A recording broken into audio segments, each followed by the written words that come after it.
É isso aí, meus irmãos e amigos, retomando com as nossas jornadas de entrevistas. E eu tô numa guerra hoje aqui, porque foi uma guerra para trazer esse cara aqui, que vocês já estão vendo no vídeo aí, já vou apresentar para vocês. Tem mais ou menos, o que? Mais de ano que eu tô tentando trazer esse cara pra gente poder conversar aqui, desde que o canal talvez foi inaugurado, se for olhar. Não, talvez não nem tanto, porque o canal já tem muitos anos inaugurado. Mas tem muito tempo que eu tento trazer esse pastor aqui para poder conversar com a gente. Vocês vão ver que é uma entrevista bem interessante. Não vou falar que ele é polêmico, porque é um cara que traz um tema, ele defende uma tese que nós conversamos aqui que cerca de 70% das pessoas não concordam com isso aí. Na verdade, eu vou dizer que não é que não concordam, é assim como eu, já vou mostrar meu lado aqui já, pastor. Assim como eu, não é que não concordam, a gente talvez não quer que isso seja verdade. E pelo fato de não querer que isso seja verdade, nós somos dessa outra vertente que ele vai nos explicar. A gente está aqui para poder falar sobre escatologia bíblica, que é um tema interessante para muitos. Nós fizemos faculdade juntos, né? Seminário de teologia, faculdade de teologia, como queiram chamar, fizemos juntos. Tem pessoas que não falam que é faculdade, não, pastor, não reconhece como faculdade, não, só fala que é um seminário. Mas fizemos a faculdade, né? Ficamos ali anos e anos a fio estudando. E ele defende, assim como muitos dos nossos professores, defende que todos nós passaremos pela grande tribulação. Já estou dando esse spoiler aqui e nós vamos falar um pouco sobre isso. E quero que você fique bem atento nisso aí. Qualquer pergunta que tiver que fazer, manda a pergunta pra gente. Depois, se precisar, eu trago ele aqui de novo. Foi muito difícil trazer, mas eu trago de novo. A gente dá um jeito e traz. Trouxe uma vez, agora abriu a porteira, né? De repente abriu a porteira, né? Porque pode gerar alguma pergunta e tudo. Depois eu quero trazer o antagonista dele também, né? Que ele vai falar dessa parte dele. E depois eu quero trazer o antagonista, com certeza. Não sei quem será, mas vou trazer para a gente poder conversar sobre isso. Bom, está conosco aqui pastor Felipe. Sempre te chama só de pastor Felipe ou usa o sobrenome, Felipe? Felipe Moraes. Usa o sobrenome? É. Eu nem falei Felipe Moraes, que eu só falo Felipe, né? Não tem problema. Mas o pessoal fala Felipe Moraes? É. Você tem sido divulgado no mundo aí como Felipe Moraes? Não, para mim tanto faz, só Felipe tá bom. É, né? O pastor Felipe, ele dá muitos estudos bíblicos. Na nossa região aqui mesmo, é muita coisa. As entrevistas que ele dá, os estudos bíblicos dele, roda Brasil e mundo, né? Tem gente fora do Brasil, fala, né, dos temas dele.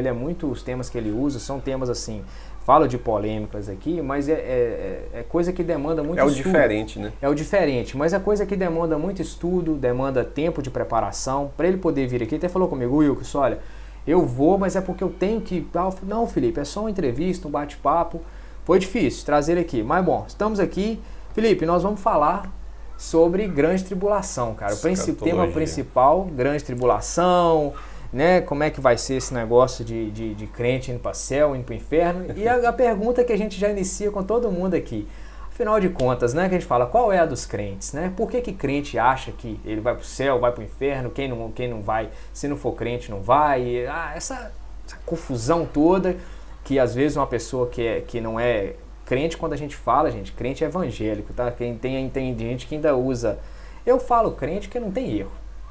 Falou que é crente, a pessoa já sabe que é evangélico. Tá dentro do seu ambiente. Não, falou que é crente, já sabe que é evangélico. Meu povo tem aquele negócio de falar assim, não, todo mundo é crente, até o diabo é crente. E fala que tá na Bíblia, que ele crê, estremece, mas não obedece.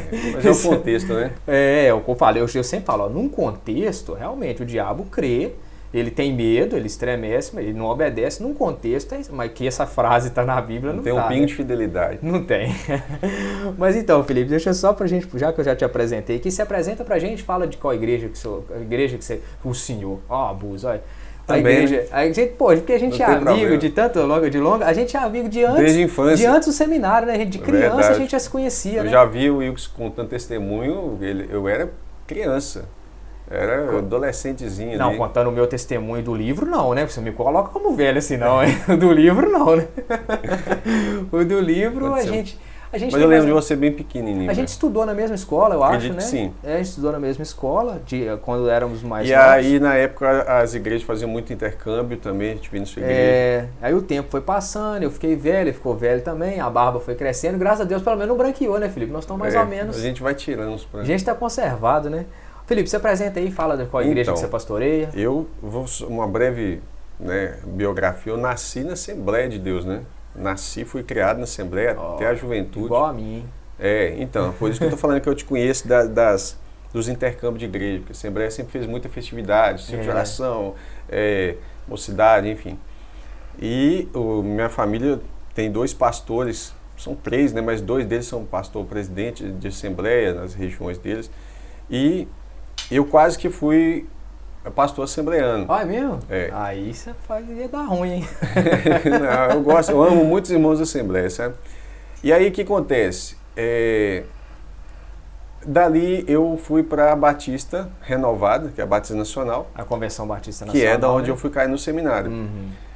E lá no seminário, você deve lembrar muito bem, todos os professores corriam de falar desse assunto. Demais. E os alunos ficavam frustrados, né? Exato. Até na área de escatologia, a aula de escatologia você não tinha, infelizmente... Nós conversamos até sobre isso no seminário, inclusive, que o pessoal ficava frustrado. Na aula de um menino, na última aula dele, ele fez um monte de perguntas e o professor fugiu de tudo. E nada, os professores corriam, né, muitas vezes. E a gente ficava nessa frustração. Então, assim, graças a Deus, de certo modo, como que eu cheguei nessa área de escatologia, tá? Claro que eu trabalho várias linhas lá, no meu, né, eu tenho escola, e aí eu trabalho várias linhas. Então, mas essa área da escatologia... Você tem uma escola na igreja? Não, escola online, né? Ah, você tem uma escola online? Isso. Então eu trabalho todas as áreas, que você imaginar da área bíblica, a gente vai trabalhar um pouquinho de cada coisa. Mas a escatologia... Só te cortando, como é que é o nome da sua igreja? Igreja Batista do Reino. Igreja Batista do Reino. E aí o reino está relacionado justamente pela esperança messiânica do reino de Cristo. Então tem a ver, o nome da sua igreja tem a ver com essa visão escatológica que você defende. De certo modo, cara, a igreja compreendeu isso claramente, tá? Então, assim, pelo meu viés assembleano, eu nasci e fui criado lá, então eu sempre fui trabalhado na área do dispensacionalismo clássico, né? O dispensacionalismo, ele tem aquela ideia de que Deus trata o homem por dispensações. Então você tem períodos, né? A dispensação da inocência, Deus tinha um critério. Aí depois vem a dispensação da lei, e aí vai até... Então ela vai trabalhar as dispensações. O dispensacionalismo, ele também acaba abarcando a ideia do pré-tribulacionismo. Aí nós vamos trabalhar isso aí separado. Esse pré-tribulacionismo é a mesma coisa do pré-milênio? Não. Quando fala pós-tribulacionista, pré-tribulacionista, é o amilenista, pré-milenista, é a mesma coisa? Então, o milênio, essa frase significa a mesma coisa? Todo pré-tribulacionista é também pré-milenista. Mas não é a mesma coisa. Não é a mesma coisa. Então, por exemplo, tanto o pós-tribulacionista, o pré, ou mid, ou mesotribulacionista, todos eles são pré-milenistas, né? Ou seja, é só a gente pegar a escola. Antes de você entrar na escola, você tem a pré-escola. O prézinho é o antes. A gente sabe que é o que antecede, isso, né? É para explicar o termo pré-milenista. Então, veja bem, o pré-milenista significa que antes do milênio, Jesus vem. Ou seja, o milênio é depois da vinda de Cristo. A grande maioria da igreja é pré-milenista. É o que a gente estava falando no início aqui, que pode dar essa... mas também no Brasil e por influência norte-americana, a grande maioria também é pré-tribulacionista, tá? Isso hoje. A igreja no início, ela não era pré-tribulacionista, mas ela era pré-milenista. E a gente chama isso de pré-milenismo clássico. Aí nós vamos falar dos 2 primeiros séculos. Vai ser novidade para mim também. Seria bom... Não estou lembrando disso na faculdade, não. Então, seria bom dar uma lida ali nos pais apostólicos. Quando você vê falar da patrística, alguns crentes acham que a patrística é uma coisa da igreja católica. Não, aquilo é herança da igreja, como um todo. Tem muita... Eu só te cortando, desculpa aqui mais uma vez, dá tempo até de você tomar uma água. Eu falo muito sobre essas questões de igreja católica e tudo, e a nossa vertente. No nosso canal aí vocês vão ver que tem muita entrevista com o pastor Reginaldo Jacob, da igreja luterana. Tem até a foto de capa da thumbnail dele, é ele pregando de batina e tal, porque a igreja luterana, algumas coisas, né, quando a gente vê, nós somos chamados de protestantes, né? Sim. Quando nós protestamos há pouco mais de 500 anos atrás, algumas coisas a igreja reformou, né, a igreja reformada, mas algumas coisas a igreja não reformou. Conservou. E coisas que eles conservaram da Igreja Católica, no caso da Igreja Luterana, foi o padre, por exemplo, o pastor ele usa batina, batismo de criança, essas coisas aí, a ceia deles, né, que é a ceia do Senhor para nós, ou Santa Ceia, para os assembleanos costumam falar Santa Ceia. Eu falo que eu sou batisbleia, né, metade batista, metade assembleia. E a ceia deles, o vinho, eles usam, é um vinho com álcool, não é vinho suco de uva, igual a nossa, né, a gente costuma só tomar o suco da uva. Então algumas coisas eles não tiraram, né? Te atrapalhei o raciocínio? Dá para retomar? Não. Então, a grande questão é o seguinte: qual é a utilidade da patrística em estudar qualquer área? Tudo que eu vou estudar, eu vou para a patrística, eu tenho ela completa, é uma coleção enorme, tá? E mais o que eu faço? Geralmente eu vou para o início, para a fonte. Então, como que a igreja ensinava qualquer tema no início, no primeiro e segundo século? Porque no terceiro século, onde ocorre o Concílio de Nicéia, você vai observar que muita coisa muda. Por exemplo, vai mudar a escatologia. Então eu te pergunto, por que a escatologia vem mudar no terceiro para o quarto século, sendo que no início não era o que a igreja pregava? O que a igreja pregava no início? Essa é a curiosidade, talvez. Então o que a igreja pregava no início? Você tem ali Policarpo, você tem ali, primeiro, Justino de Roma, quando ele faz um diálogo com Trifão, e você tem Irineu de Leão. E qual é a escatologia deles? Ela era unânime. A escatologia do primeiro e segundo século era unânime. Ela era pré-milenista, porque eles acreditavam no milênio literal, onde Cristo vem reinar literalmente na Terra. E se você é assembleano, por exemplo, pode pegar a Bíblia de estudo pentecostal e vai estudar lá em Apocalipse 20, você vai ver o comentário ensinando sobre o milênio. Porque geralmente o assembleano tem a Bíblia Deike, a Bíblia, né? Sempre tem os comentários. E ela se ensina sobre o milênio, tá? Milênio literal. Ou seja, Cristo vem de verdade, literalmente, reinar nesse mundo com a igreja, porém a igreja já estará em corpos transformados. Ou seja, ela não cai do estado de glória mais. Porém, vem reinar sobre quem? Sobre nações. Então, isso me traz aqui só já uma primeira pergunta para a gente já poder já fazer, que está aqui no esboçozinho que eu queria te perguntar, que fala, né, primeira coisa, antes de eu fazer essa pergunta aqui, por que você fala que a igreja vê de uma forma literal o que está escrito lá? Ela via até o segundo século, o início do terceiro século. Mas eu vou te falar que até hoje tem muita coisa que as pessoas leem lá, está escrito aquilo ali, e não é feito nenhuma exegese daquele texto. Às vezes as pessoas não buscam nenhum contexto. Mas a pergunta é o seguinte: por que tanto, não só você, mas outros pastores também e tudo, tem essa ideia de falar o seguinte: não, o texto está escrito aqui. O Senhor é meu pastor e nada me faltará, ou de nada me sentirei falta, né? Que é o original. Mas por que vocês não pegam o que está escrito ali e falam assim: não, está escrito aqui, mas só que na verdade é isso por causa daquilo e aquilo outro, e não pega só o que está escrito? Como é que é esse negócio? Então, isso vai acontecer não com a linha que eu estou falando. A linha que eu estou falando defende o que está escrito. O que está escrito e pronto, acabou. É óbvio que tem coisas que não dá para você aplicar literalmente. É porque eu pergunto, pastor, porque... Por exemplo, a besta. A besta não tem como você pegar uma besta que sai do mar literalmente. Então ali você entende como uma figura. Ali é figura de linguagem. Ali é figurativo. No Apocalipse eu acredito que nós vamos ver muita figura de linguagem, né? O Senhor aquilo que não pode saindo da boca e não sei o quê. Aquilo que não pode ser literal, aí sim você vai ser... Mas é a segunda opção. A alegoria, a figura, vai ser a segunda opção. O problema é que às vezes alguns pegam a alegoria como uma primeira opção. Sim, mas agora nos demais textos, tem muita coisa lá que eu falo porque a primeira coisa que a gente entende quando a gente entra no seminário é que a Bíblia explica a própria Bíblia. Sim.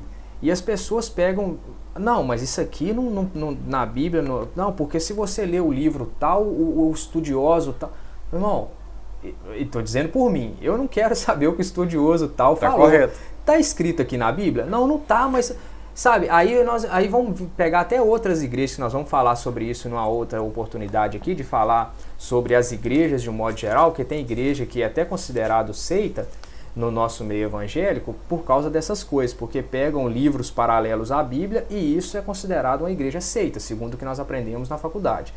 Então, por isso que eu te falo, por que as pessoas não veem como está escrito. Se está escrito, não é para ver do jeito que está escrito, não.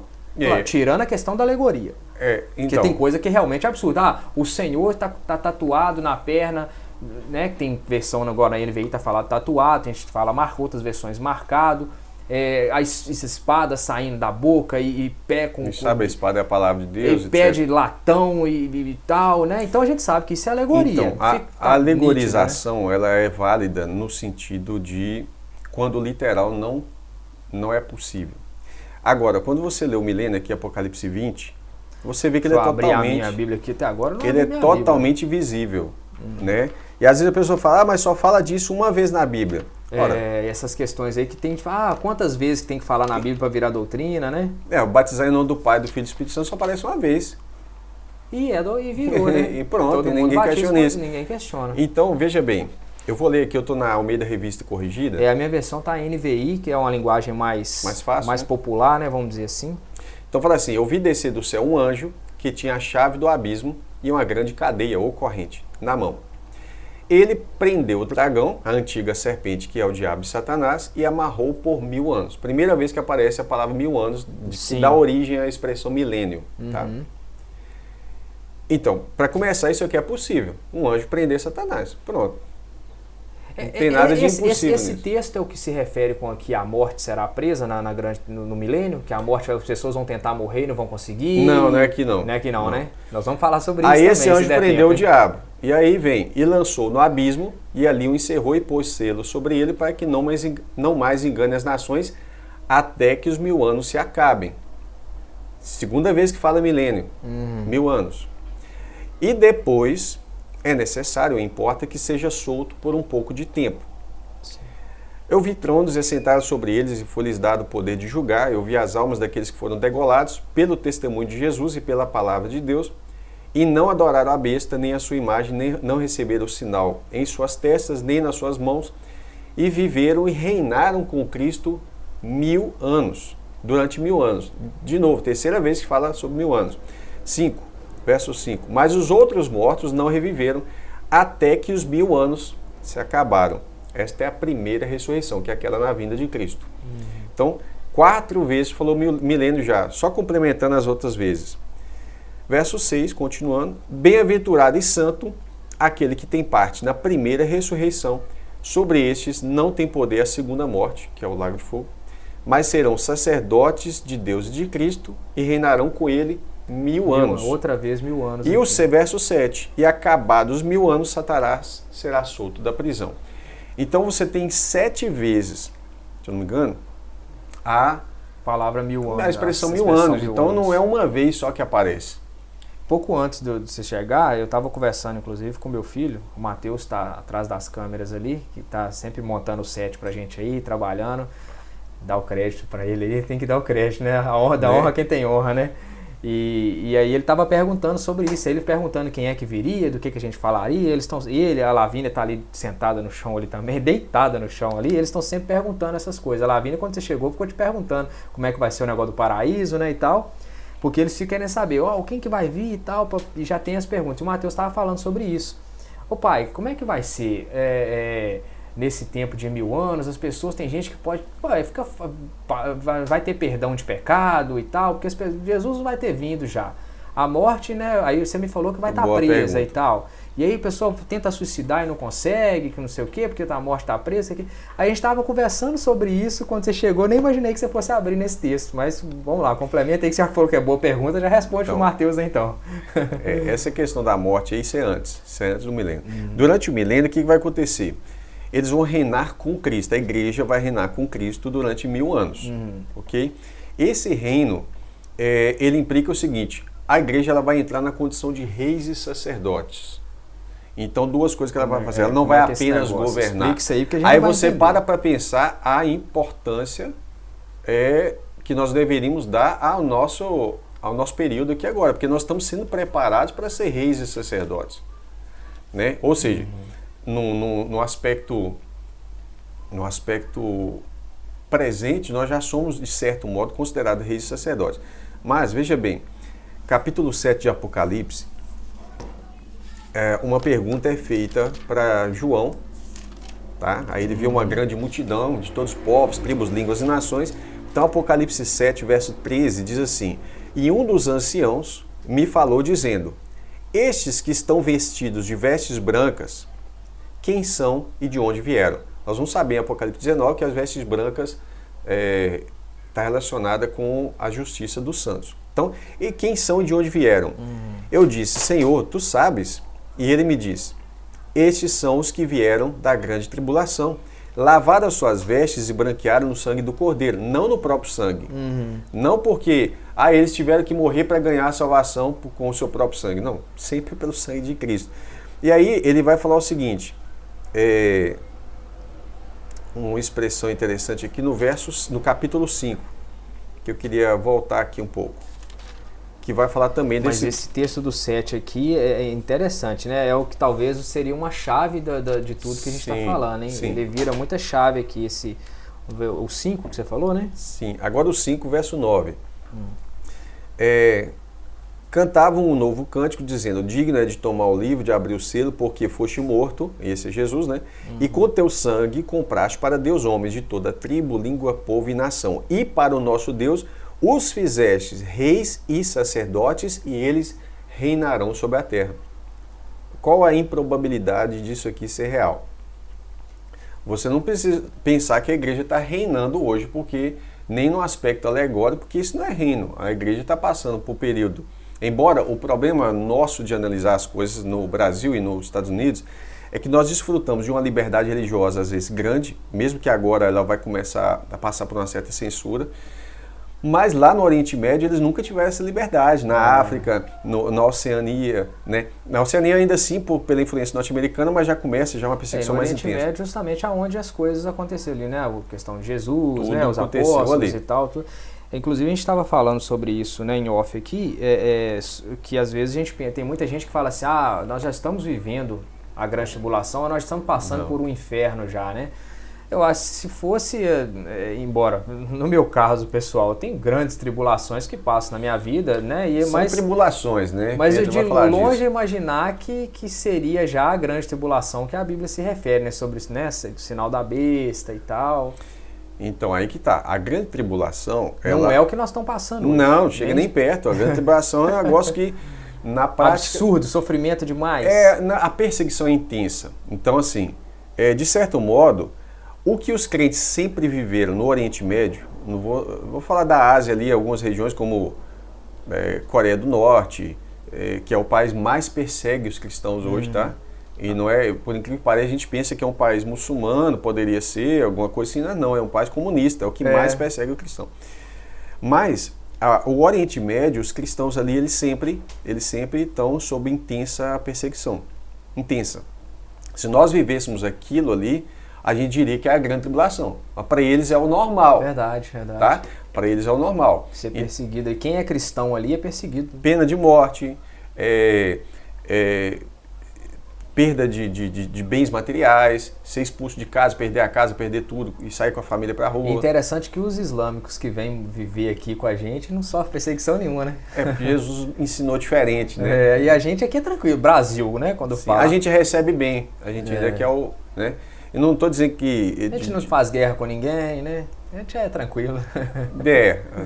Nosso negócio mesmo, eu creio que é só a depravação moral. Eu penso que o Brasil, ele se encaixa nesse nome depravação moral. O Brasil é um país, para mim, nessas questões escatológicas, para mim é um país depravado. Então, você usou a expressão só, eu entendi o que é, que não é as outras linhas, outras questões, mas quando você pega, fugindo um pouco da área escatológica, mas quando você pega as obras da carne, três primeiras nós temos, por exemplo, o carnaval, que é a obra da carne, né? Carne. Quando Paulo cita lá sobre as obras da carne, os três primeiros itens das obras da carne, ou os 4 primeiros, se não me engano, tudo é sobre a imoralidade. Então. Essa questão dessa área. Né? Então, você vê como que é grave a situação do Brasil. É por isso que eu estou falando, que a gente não foge tanto do Oriente Médio, porque...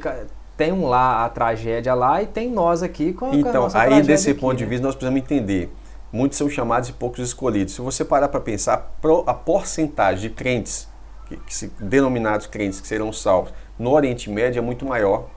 Porque se você parar para pensar, eles confirmam a fé deles sendo fiéis até o fim.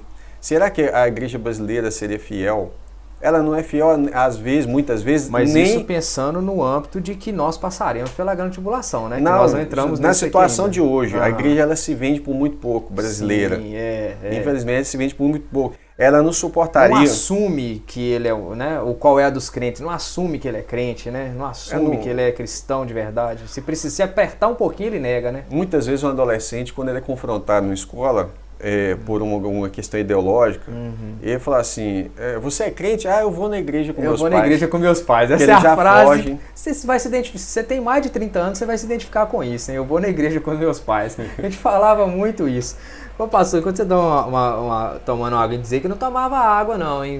A água dele tá acabando já. O assunto Mas já que quando você toma um pouquinho de água aqui... Só voltando aqui, rapidinho. Pô, vai lá, então, enquanto eu dou uma olhada aqui. Então veja bem, e para o nosso Deus os fizeste reis, sacerdotes, e o futuro, que eles reinarão sobre a terra. Essa promessa é a promessa que fazia o cerne da pregação apostólica. Quando eu falo pregação apostólica, dos pais apostólicos ali, são os primeiros bispos ou primeiros pastores da igreja primitiva ali, depois dos apóstolos. Então eles eram literalmente discípulos dos apóstolos. Por exemplo, Policarpo era discípulo de João. Então, embora você leia a epístola de Policarpo, você vê muito eco de Paulo ali, porque ele escreveu uma carta aos Filipenses. Então você tem ali de Clemente, você tem Justino de Roma, que eu aconselho todo mundo a ler Justino de Roma, tá? Depois você tem mais para frente ali Irineu, mas esses irmãos, eles tinham unidade escatológica, todos eles eram pré-milenistas, acreditavam que Jesus vem antes e o milênio veio depois, Jesus vem inclusive para estabelecer o milênio, mas eles também eram pós-tribulacionistas. Aí entra a questão da tribulação. Então, esse é o pré-milenismo clássico, não é o pré-milenismo dispensacionalista que surge ali a partir de 1830, com John Nelson Darby, mas a Bíblia de Scott Field. Então, antes, o início da igreja, a pregação apostólica apontava para o reino por causa disso aqui. Eles reinarão sobre a terra. E aí vem o evangelho do reino.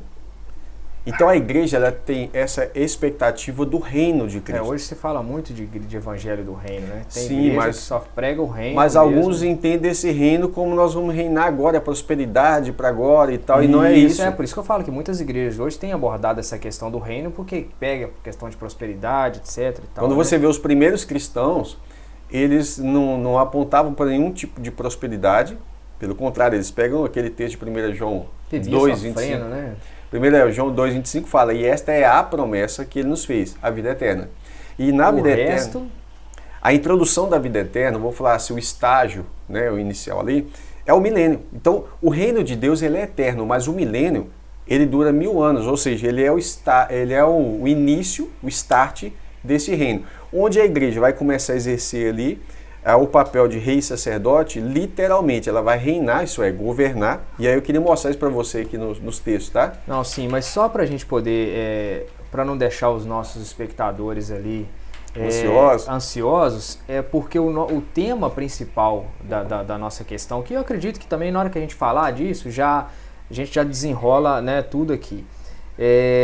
Pastor, a questão é o seguinte, um motivo principal que você vê aqui. O motivo principal que você vê aqui. A maioria dos crentes, quando eu faço assim, a maioria dos crentes, eu estou me incluindo no meio deles, acredita que os servos de Deus, as pessoas que quando Jesus, que os servos do Senhor não vai passar pela grande tribulação. Né? Os crentes e tudo não vão passar pela grande tribulação. Você defende a ideia de que todos passarão, não passaremos, eu vou passar por esse negócio não, todos passarão pela grande tribulação. Como é que é esse negócio de que todos vão passar pela grande tribulação, sendo que, calma aí, muita calma nessa hora que eu não quero passar por grande tribulação não, mas que todos passarão pela grande tribulação. Nós não vamos, Jesus veio, porque você citou muito abrir e fechar de olhos. Abrir e fechar de olhos. Relâmpago. E você citou bem ali, eu ia falar sobre os americanos até, porque nós temos muitos filmes, inclusive vindo Deixados para trás. Deixados para trás, filmes americanos, músicas que também são que a gente ouve falar. Hollywood gosta muito dessa temática, e aí você precisa entender. O avião vai ficar sem piloto, o carro sem motorista ali. Cozinha muito bonito, inclusive, né? Isso, não, músicas que a gente cantava desde pequeno, então a gente vem com essa história desde pequeno. Eu ainda canto assim, fica na minha mente. E você vem me dizer que não vai ter esse negócio daquela... A roupa cai sem a pessoa ali no chão, o avião fica desgovernado. Todos nós vamos passar pela grande tribulação. Então veja bem. Vamos lá, sua igreja então é quando que nós todos vamos, não foge da pergunta não. Todos nós vamos passar, só responde sim. Todos nós vamos passar pela grande tribulação? Não, quem estiver vivo nessa época. Quem estiver vivo. Isso, então, e aí depois já é outra história. Quem estiver vivo então vai passar. Então veja bem. Eu já falei que eu fui criado dentro do ambiente onde cria-se, e eu aprendi assim... Que não vai passar. Então eu conheço muito bem a linha pré-tribulacional. O pré-tribulacionismo diz o seguinte, que a qualquer momento, inclusive Jesus pode vir agora. Isso. Eu não acredito que Jesus pode vir agora, não. Também tem essa história. Rapaz, você está arrumando problema, hein? Então, o que a Bíblia diz é que eu não sei, eu não posso saber o dia e a hora exato. Que nem o Filho do Homem sabe, mas né? dia, nem Jesus sabe. Dia e hora não trata-se de semana, mês e ano. Paulo diz que nós precisamos discernir os tempos e as estações. Olha, se eu preciso discernir, então Jesus deixou alguns sinais da vinda dele. Sim. Então, se ele deixou os sinais, esses sinais eles estão demarcando o tempo, mas não o dia e a hora exato. Esse é que é o ponto principal. Agora, a igreja vai saber o período da vinda de Cristo, não o dia e hora exato, repito, para não ficar... para a pessoa, sabe o dia exato, não. Mas vai vir como ladrão, então aquela coisa de nós vamos pegar tudo isso. Vai ser surpresa, não vai ser surpresa a vinda de Jesus? Para a igreja, não. Ela só vai ser surpresa no sentido de dia e hora, mas ela não vai ser surpresa no sentido de período. Então a igreja vai saber exatamente, olha, tá por esses dias. Tá chegando aí. Porque já isso é o que a gente imagina hoje já. Porque então. Mas imagina. Mas vai ser mais intenso. Imagina porque hoje ela exclui a ideia, a grande parte, né, não todos, exclui a ideia da grande tribulação, e ela ainda não aconteceu. Quando você pega Mateus 24, os discípulos eles descem, eles saem do templo, tá? Eles estão no templo e eles mostram para Jesus toda a beleza do templo, as grandes pedras, a coisa mais linda. E Jesus fala o seguinte, olha, não vai ficar aqui pedra sobre pedra que não seja derrubada. No terceiro verso, Jesus está no Monte das Oliveiras sentado e os discípulos perguntam assim, Senhor, qual sinal haverá da sua vinda e do fim do mundo? Está até marcado aqui, eu vi isso há pouco tempo. Aí Jesus dá os sinais, você concorda comigo? Veja bem, eu cheguei aqui, aqui agora, e aí você marca comigo assim, Felipe, tem várias pessoas tocando o interfone, mas para mim saber que é você, vamos dar um sinal. Se você tocar 7 vezes, eu sei que é você. Se não, é algum moleque que está tocando e indo embora. Então Jesus deu sinais com precisão. Se eu te falar que eu vou tocar 7 vezes e eu vou aparecer na porta, ok? Você já sabe que é eu. Só que eu toquei ali 5, 6 vezes e apareci de repente, peguei você totalmente desprevenido. Olha, eu estou te enganando. Então Jesus não vai enganar a sua igreja, ele vai vir após cumprir os sinais da vinda dele. Porque a pergunta aqui que os discípulos fizeram, no particular, foi quais são os sinais da sua vinda? Qual é o sinal da sua vinda do fim do mundo? Jesus começa a falar, olha, vai vir muitas pessoas em meu nome dizendo eu sou o Cristo, aí vai se levantar reino contra reino. Isso, nação contra nação. Isso, vai ter guerra. Rumores de guerra. Igual mas isso não é o hoje, fim. Né? Isso, mas ele fala, mas ainda não é o fim. Ainda não é o fim. Só que aí depois ele fala, levantará nação contra nação, reino contra reino, verá fome, peste, terremoto em vários lugares. Aí alguém fala, mas isso já cumpriu. Mas todas essas coisas são o princípio das dores. Aí ele fala, então entregarão vocês para serem torturados e mortos. Aqui entra a tribulação. Aí é onde o bicho pega, né? Entende? Aí ele fala, porque existe algo pior do que tortura e morte? Nossa Deus. Então isso é a grande tribulação. Aí ele fala, e vocês serão odiados de todas as nações por causa do meu nome. E ele está falando com os discípulos, aqui na figura dos 12, mas que aponta para a igreja. Porque você vê que ele não está falando mais, quando ele aponta vocês, mas ele está falando de um futuro, porque ainda se levantarão um reino, ainda haveria coisas para acontecer. E aí ele fala, vocês serão torturados e mortos, e serão odiados de todos os povos por causa do meu nome.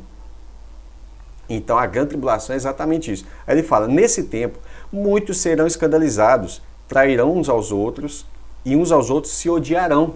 Aí você vê o discurso de ódio. Você está no 24 ainda? No 10. No 10, né? Uhum.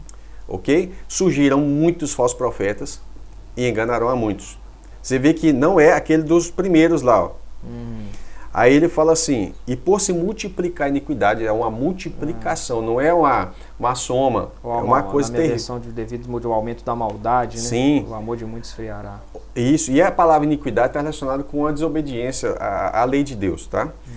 Mas aquele que perseverar até o fim, mesmo diante dessas ameaças, de tudo isso, será salvo.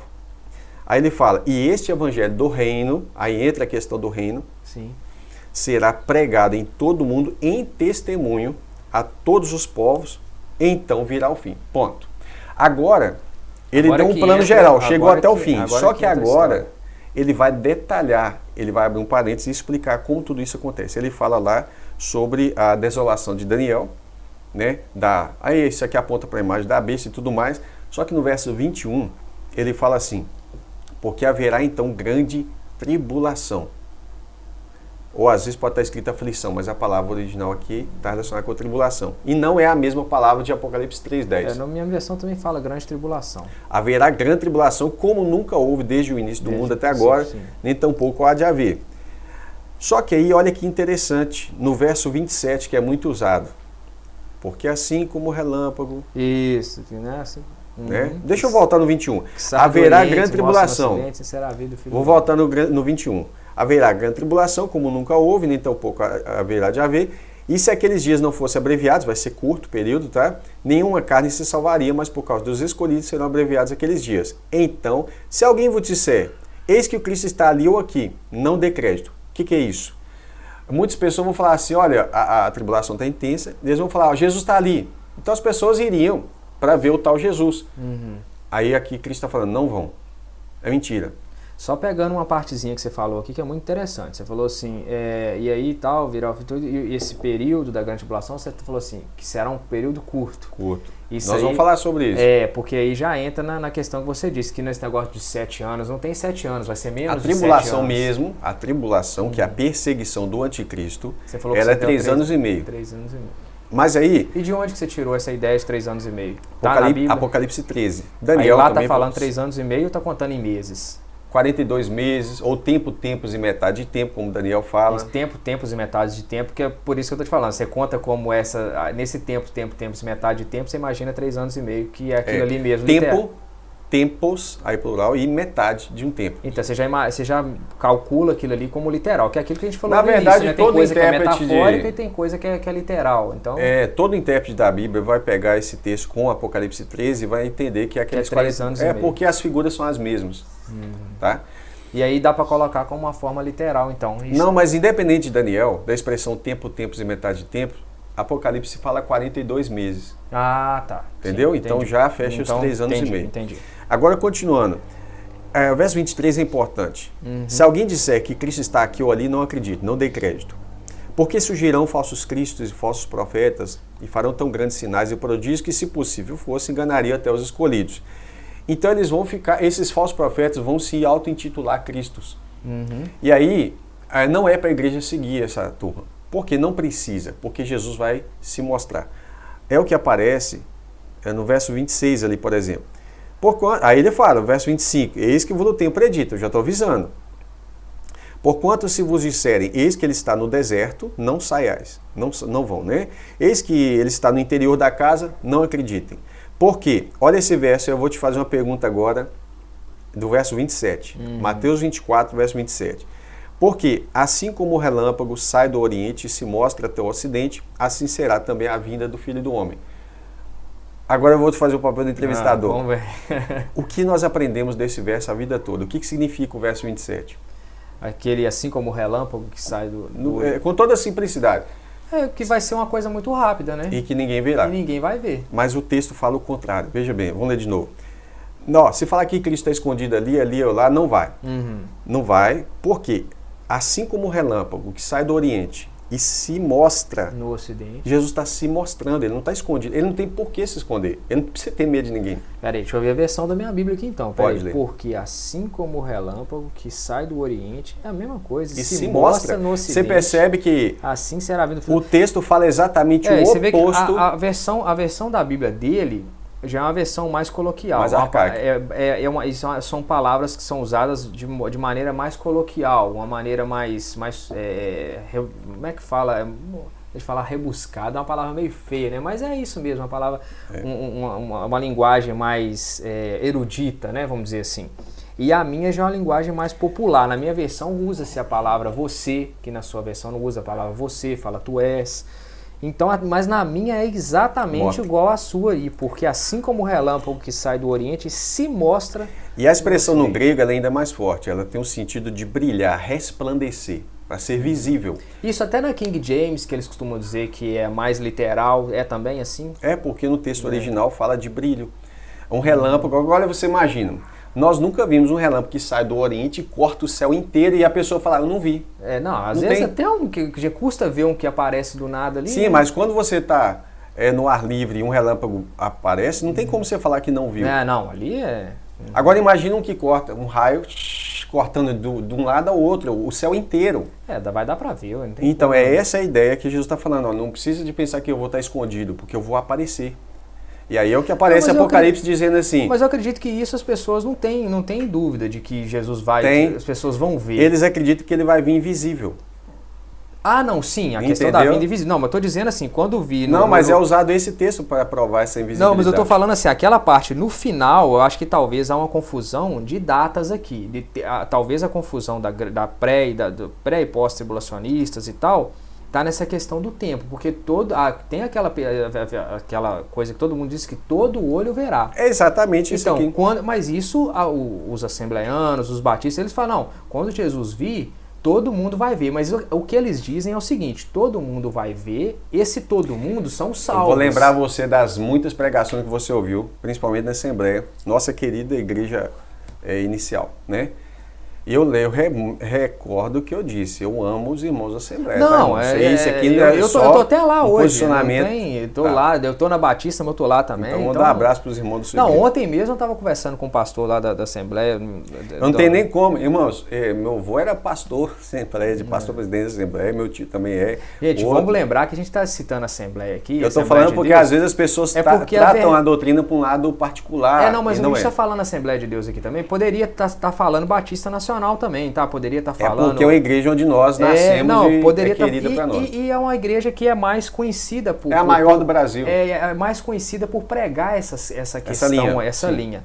A gente poderia estar falando Batista Nacional, até a Batista Brasileira, a CBB fala Na verdade, como a Assembleia é muito grande, ela influencia várias igrejas. Mas a CBB, eu acredito, eu não sei... Não me lembro. Eu tenho o pastor, que conversa muito, meu amigo, o pastor muito amigo meu que eu trago sempre aqui no canal, é o pastor Soliel, e inclusive deve vir aqui, talvez a gente pode conversar sobre outras coisas disso também. E eu nunca perguntei para eles da CBB, Convenção Batista Brasileira, que chamam de Batista Tradicional, né? Eu não sei como que é. Sei que a Presbiteriana também acredita que nós vamos passar pela Grande Tribulação, né? Sim. A Presbiteriana fala sobre isso.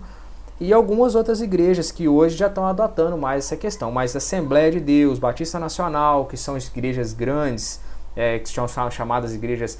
A Assembleia de Deus é chamada Pentecostal. Batista Nacional já é uma igreja renovada, né? É quase a mesma coisa. Quase a mesma coisa, mas eles têm esse nome diferente só para complicar a cabeça de muita gente que... É engraçado, o crente... A diferença na evidência do batismo. Mas mas os crentes, eu acho uma coisa que me perturba um pouco, Felipe, porque é o que a gente fala, qual é a dos crentes? Porque é difícil de entender a cabeça de crente, porque olha só, o crente está sempre querendo chamar a pessoa para o lado dele, né?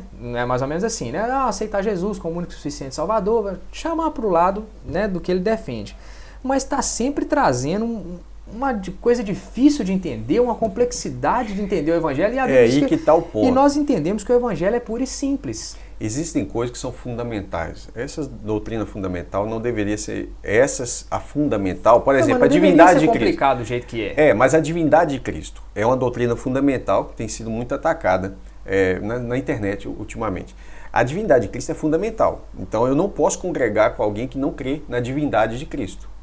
Sim. Agora existem coisas que elas são, assim, diria, são... fugiu a palavra aqui agora, periféricas, elas não são tão essenciais a ponto de ter que dividir denominações. Entendi. Gente, eu só quero lembrar para vocês aqui que nós não vamos fazer um estudo completo aqui. Como eu já disse, o Felipe dá estudos para todo canto e tudo. E normalmente esse estudo é um estudo extremamente complexo e grande. Eu digo complexo porque é grande. A Bíblia é muito grande, meu irmão. A Bíblia é muito grande. Então tem muita coisa que você vai pegar aqui no Apocalipse, que ele depois, se ele quiser ir lá no Gênesis e me mostrar que aquilo estava em Gênesis também, ele vai me mostrar. De Gênesis a Apocalipse nós vamos ver muita coisa conexão, ali, né? Muitas conexões. Então não vai dar nessa entrevista. Aqui não vai, nós não estamos fazendo, embora a gente esteja aparecendo um estudo bíblico, mas não é, basicamente um bate-papo. Era para ser uma entrevista, mas eu já imaginava que a coisa ia partir para o lado um pouco estudo e tudo, porque escatologia não tem jeito de fugir. Mas eu preciso ainda mostrar algumas coisas aqui. Não, então, escatologia é isso aí. E no caso do Felipe, eu só quero defendê-lo aqui. Ele com certeza ele vai mostrar algumas coisas e tudo, mas não vai dar, obviamente, para ele mostrar tudo em relação... Porque senão a gente vai ficar aqui 3 horas, 4 horas de entrevista. Só de entrevista daria umas 3, 4 horas. Mas para poder entender tudo isso aqui, a gente precisaria fazer pelo menos uma jornada de uns 3, 4 dias com entrevistas de pelo menos 2 horas. Então é demorado, né? Então é só para vocês entenderem que é uma entrevista. Às vezes vai ficar alguma coisa no ar. Então deixa a sua pergunta que eu vou trazer. Ficou alguma coisa sem falar? Deixa a pergunta para a gente poder levar para o pastor Felipe e ele manda de novo para a gente. Inclusive você pastor aí que faz o contraponto, que não crê nessa vertente que o Felipe está dizendo, eu tenho certeza que ele vai te responder. Eu talvez nem preciso trazer ele aqui, eu vou lá onde ele está, gravo a resposta e trago para vocês aqui no canal. Tranquilo, só para vocês entenderem que mesmo que essa entrevista fique demorada, ela não é o suficiente ainda é muito pouco, né? Então, eu tenho um canal no YouTube, Curso Bíblico Online, que ele chama Curso Bíblico Online. Só digitar isso, vai aparecer lá. E lá tem uma playlist. Interessante isso aí, ó. Já anota aí, precisa acessar o canal lá. Saiu da entrevista, já faz uma visita no canal lá. Ele tem uma playlist que chama-se Apocalipse Simplificado. Aí sim, tem praticamente o curso escatológico completo sobre essa área. Mas eu vou resumir algumas coisas. Essa expressão, assim como o relâmpago sai, ela é pregada da seguinte forma na linha pré-tribulacional. Que Jesus vai vir tão rápido como o relâmpago e ninguém vai ver. E aí acho que as roupas vão cair. Inverte o sentido do próprio versículo. O versículo não está falando de rapidez, velocidade e invisibilidade. Está falando de visibilidade, onde Jesus vai ser brilhante como o relâmpago em sua glória.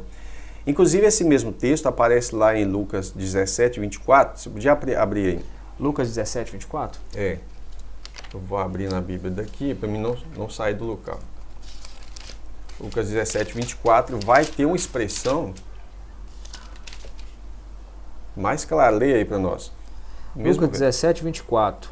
Pois o filho, essa aqui, né?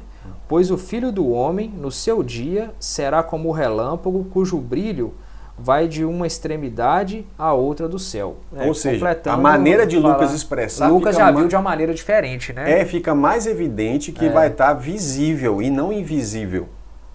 Todos os evangelhos eles estão falando desse texto. Ou seja, ou foi só Mateus e Lucas? Marcos e João também? Se não me engano é Mateus e Lucas que vai tratar mais essa... Marcos e João não acredito. João não acredito que não, né? João fala mais para os gentios. João não acredito que não, né?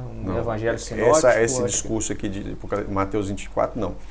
Mas aí eles dizem o seguinte, na linha pré-tribulacionista diz... Lucas sempre foi mais... Lucas, né? Sempre foi mais detalhista, né? Tanto que é grande. E a maneira dele expressar, Mateus fala, ele se mostra. Já era para ficar claro para a gente que ele está aparecendo e não escondido. Mas Lucas ainda fala que ele vai brilhar. A expressão é um brilho, no grego, vai falar assim, é um brilho ofuscante. Tá? Então, não tem como. Aí, na linha pré-tribulacionista, diz que esse verso do relâmpago é uma invisibilidade. Já aquele de Apocalipse 1:7 fala, eis que vem com as nuvens e todo olho verá, seria depois, para todo mundo ver. Mas você observa que os dois falam da mesma coisa. Um outro texto que é usado, deixa eu só completar o verso 29 e 30, porque aí nós já lemos da grande tribulação no verso 21, e aí no verso 29 fala, e logo depois, pode pegar a sua Bíblia também, Mateus 24, 29. Aí fala assim, logo depois da tribulação daqueles dias, o sol escurecerá, esse é o último sinal da vinda de Cristo, tá? o sol escurecerá, a lua não dará a sua luz, as estrelas cairão do céu e os poderes do céu serão abalados. Então aparecerá no céu o sinal do Filho do Homem, e todas as tribos da terra verão, lamentarão, né? E verão o Filho do Homem vindo sobre as nuvens do céu. Veja que esse evento, ele está explicando quando que vai acontecer essa vinda como relâmpago, depois da tribulação e não antes. Agora... Tá, então só agora que eu preciso te cortar. Pode falar. Então só por esse... Então daí, como essa frase que você usou aí no finalzinho, então daí a gente já pode... É por aí que a gente... na sua vertente, né, na ideia que você apresenta para nós, é daí que a gente imagina então que nós já teríamos passado pela grande tribulação, onde todo mundo passou, que Jesus só vai vir depois que todo mundo tiver passado pela grande tribulação. É isso que Jesus falou respondendo os discípulos dele. Então calma, vamos lá. Então, segundo que eu vou falar sempre segundo que o pastor Felipe está falando. Segundo então, Jesus só virá depois que todos nós estivermos passado pela grande tribulação. Diante de tudo, gente, calma, vamos entender bem. Não tem uma resposta assim, Felipe, por que todo mundo vai passar pela grande tribulação? Você precisa de entender, pelo que eu estou olhando aqui, tudo que nós conversamos aqui, né? E ver a questão que ele disse antes, para você entender por que todos nós passaremos. Eu já fui entendendo aqui que o que ele está dizendo, que todos os textos que nós fomos lendo aqui, não foi falando, ó, Jesus voltou. E aí o povo e os crentes subiram. Não, exatamente. Até então não foi falando nada. Foi falando, ó, os crentes, ó, vai ter guerra, rumor de guerra e tal, e tudo mais, perseguição. Aí depois Jesus vai vir, ou seja, não falou hora nenhuma aqui que nós seríamos arrebatados e depois Jesus viria e tal para poder buscar o resto que sobrou, que ficou para a grande tribulação, que não aceitou o sinal da besta e tudo mais. Então eu estou entendendo que você tem que entender todo o contexto da história e não tem uma resposta assim. Por quê que o crente vai, na Bíblia lá, ó, por todo crente, todo mundo vai passar pela grande tribulação. É necessário que se veja todo o contexto e lê numa ordem cronológica ou não, fazendo... É só ler do jeito que está escrito. Se ler do jeito que está escrito cronologicamente, então, segundo o Felipe aqui mesmo, pega o livro de Mateus ou o livro, ou o livro de Lucas aqui, que está, né, detalhado tão bem quanto o de Mateus, e vê que todos passarão pela grande tribulação e depois virá o fim. É mais ou menos isso, pastor? Essa é a resposta da pergunta dos discípulos. Qual que é o sinal? O sinal da sua vinda. Mas deixa eu só fazer esse contraponto aqui então, para eu não perder minha linha de raciocínio. Se nós passamos por tudo isso e não falou da vinda de Cristo, ou seja, então aqui deixou entender que todos estaremos passando pela grande tribulação. A conclusão é essa. E depois Jesus virá. Né? A conclusão seria isso. De onde que se tira então a ideia de que os salvos serão tirados primeiro e depois virá a grande tribulação? Eu não então entendo. Isso aí surge em 1830 com o dispensacionalismo. E quem colocou essa ideia? Então, essa ideia parte dessa interpretação errônea do verso 27. Por isso que eu destaquei ele. Sim, porque você só falou do certo dele, mas acabou que a gente não... O errado é o mais... Eu não entendi. A interpretação errada é aquela que você falou primeiro. Porque ela é a seria mais... a velocidade, isso, né? Vai ser tão rápido que como relâmpago que ninguém vai ver. E não é isso que o texto está dizendo. Não, quando eu falei que a ideia do texto dá essa ideia de que seria rapidez, mas na minha cabeça o tempo todo eu pensei de ver. Mas é porque é automático. Mas eu pensei de ver, de conseguir ver. Você quer outro exemplo? Você usou a expressão com ladrão. Isso, aquela expressão fatídica de que ele e virá como ladrão e ninguém vai estar esperando. E tem a outra expressão que é não abrir e fechar de olhos. Sim. Então vamos para ela primeiro, que depois nós vamos para o ladrão. 1 Coríntios 15. Não, mas aí você vai pegar Paulo falando aí... É porque é de lá que eles tiram, né? Ah, tá. Então, 1 Coríntios 15. 15, verso 51. Paulo vai falar de um mistério que está relacionado com a ressurreição e o que ocorre nela. Então ele fala assim: eis aqui vos digo um mistério. Na verdade, nem todos dormiremos, que é a expressão para morrer. Rapaz, você acredita que eu não imaginava, eu não lembrava que esse texto estava em Coríntios?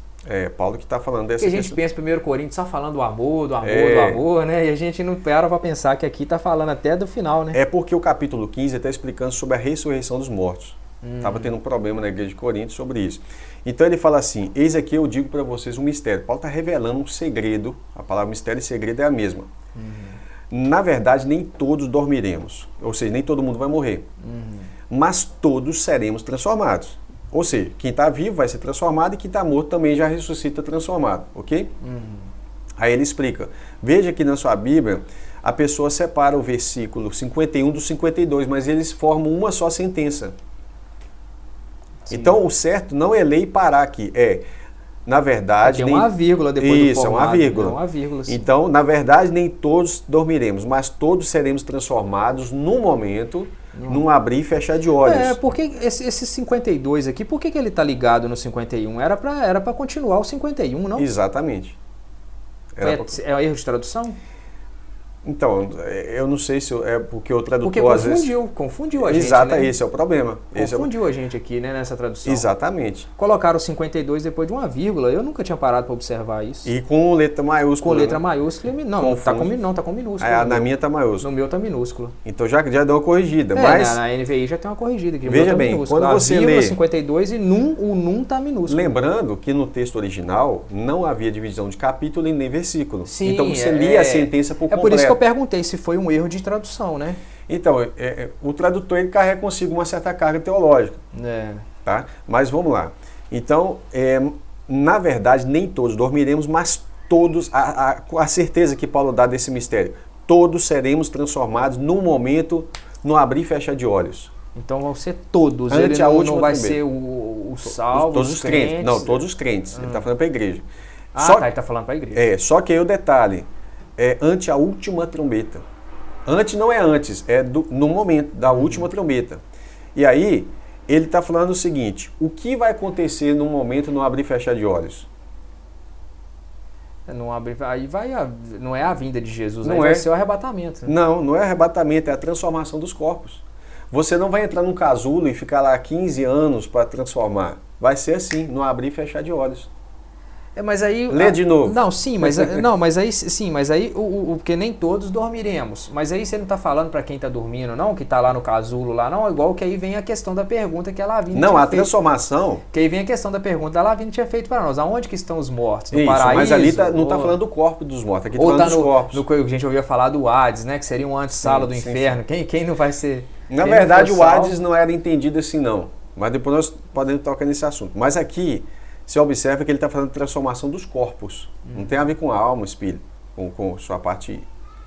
É a sua parte de corpo. Porque todo o assunto aqui está falando disso aqui. Então ele fala assim, todos seremos transformados no momento, no abrir e fechar de olhos. Ele não está falando que o arrebatamento é num piscar de olhos. Ele está falando que a transformação do nosso corpo... vai ser no abrir e fechar. Exatamente. Não é a vinda de Jesus que vai ser no abrir e fechar de olhos. Esse é o segundo texto que é usado para supostamente defender a ideia de... imediatismo. Que Jesus virá de uma maneira muito rápida. Exato. Então o primeiro você já viu que ele não faz o menor sentido. Que está falando de se mostra e não de esconder. Você sabe que eu não vou querer deixar você me convencer dessa história. Não tem problema, né? Mas querendo ou não, nós precisamos ser... Brincadeiras à parte aqui. Nós precisamos ser leais ao texto bíblico. Então o primeiro verso fica evidente que ele não serve para defender essa linha. Que ele vai vir, todo mundo vai ver, né? E nem esse. E também ficou ali. O terceiro é o do ladrão. Vamos lá, 1 Tessalonicenses. Nossa Deus, eu não sei nem onde fica Tessalonicenses na Bíblia, irmãos. Você vai estar pegando uns textos muito difíceis da gente entender, uns textos pequenininhos. Inclusive ele entra aqui também, é uma continuidade do capítulo 4 e o verso 5 entra. Então eu vou entrar no 4 só para a gente falar do arrebatamento, tá? Pode ler enquanto eu estou procurando aqui, porque minha Bíblia está com as marcações aqui, então eu estava lendo ontem a carta de Paulo aos Éfesos, né, aos Efésios, né, aí ele falando na igreja, aí ele falando na igreja de Éfeso, né, aqui Tessalonicenses está aqui já, aí ele falando na igreja de Éfeso, aí eu passei por Tessalonicenses, que está pertinho aqui, tudo muito pequeno, eu estava assistindo um filme com os meus filhos, tá na Netflix há pouco tempo, lá de uma menina corredora e tal, não sei se você assistiu lá. Com aquele mesmo ator que fez o Desafiando Gigantes, como é que é? Derrotando Gigantes, esse que é filme lá dos jogadores de futebol americano e tudo. O filme chama... Esqueci o nome do filme agora. Mais que Vencedores. A Lavínia soprou pra mim ali. Mais que Vencedores. E aí, esse filme americano, filme emocionante, mas não tá falando de volta de Jesus, tá falando de você confiar mais, né? De você acreditar mais e tal. E aí a atriz do filme lá, ela sugere à protagonista que leia o livro de Efésios, que fala o que Deus pensa a seu respeito. no primeiro capítulo de Efésios, né, fala o que Deus pensa a seu respeito. Você é salvo, você é redimido, né, você é lavado. Aí tá, ela pediu para a menina anotar. E é interessante isso. Isso te estimulou a ler Efésios? Não, eu já tinha lido, né? Mas eu falei, se eu quero, não, eu sei, reler. Eu quero ler de novo, meditar, mas eu quero meditar um pouco mais nesse assunto aqui. Porque o primeiro ele é tão conhecido, ele é tão famoso, mas eu quero ler com mais detalhes aqui. E aí eu fui lendo assim, não igual a menina foi escrevendo lá, mas eu fui lendo e foi assim, realmente é tão bonito, né? Assim, o que Deus pensa a nosso respeito, o que Ele tem para nós, né? Mas aquilo ali também pode trazer aquela falsa sensação de que Deus é sempre bonzinho e não vai te julgar. Né? Então era ali que eu estava... É o amor sem juízo, o amor sem juízo, sem santidade. É onde eu queria ler um pouco mais. Peraí, deixa eu encontrar o juízo aqui, a santidade e tal. Mas enfim, vamos lá no Tessalonicenses. Então vamos lá. Depois eu posso falar 2 versos que são usados para falar sobre a ira de Deus, que não cai sobre a igreja de hipótese alguma. Aqui nós já estamos caminhando do meio para o fim, tá? Segura a onda aí que já estamos terminando. Isso, já estamos terminando. Eu só quero concluir com a ideia da ira, porque às vezes a pessoa... 1 Tessalonicenses o quê? 4. Eu vou ler... Pode ler. A partir do verso 13. Tá.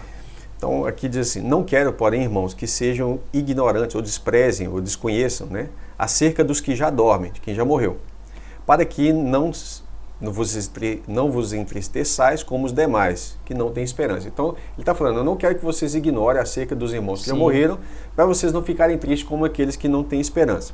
Porque se cremos que Jesus morreu e ressuscitou, ou seja, Jesus foi trazido dentre os mortos, certo?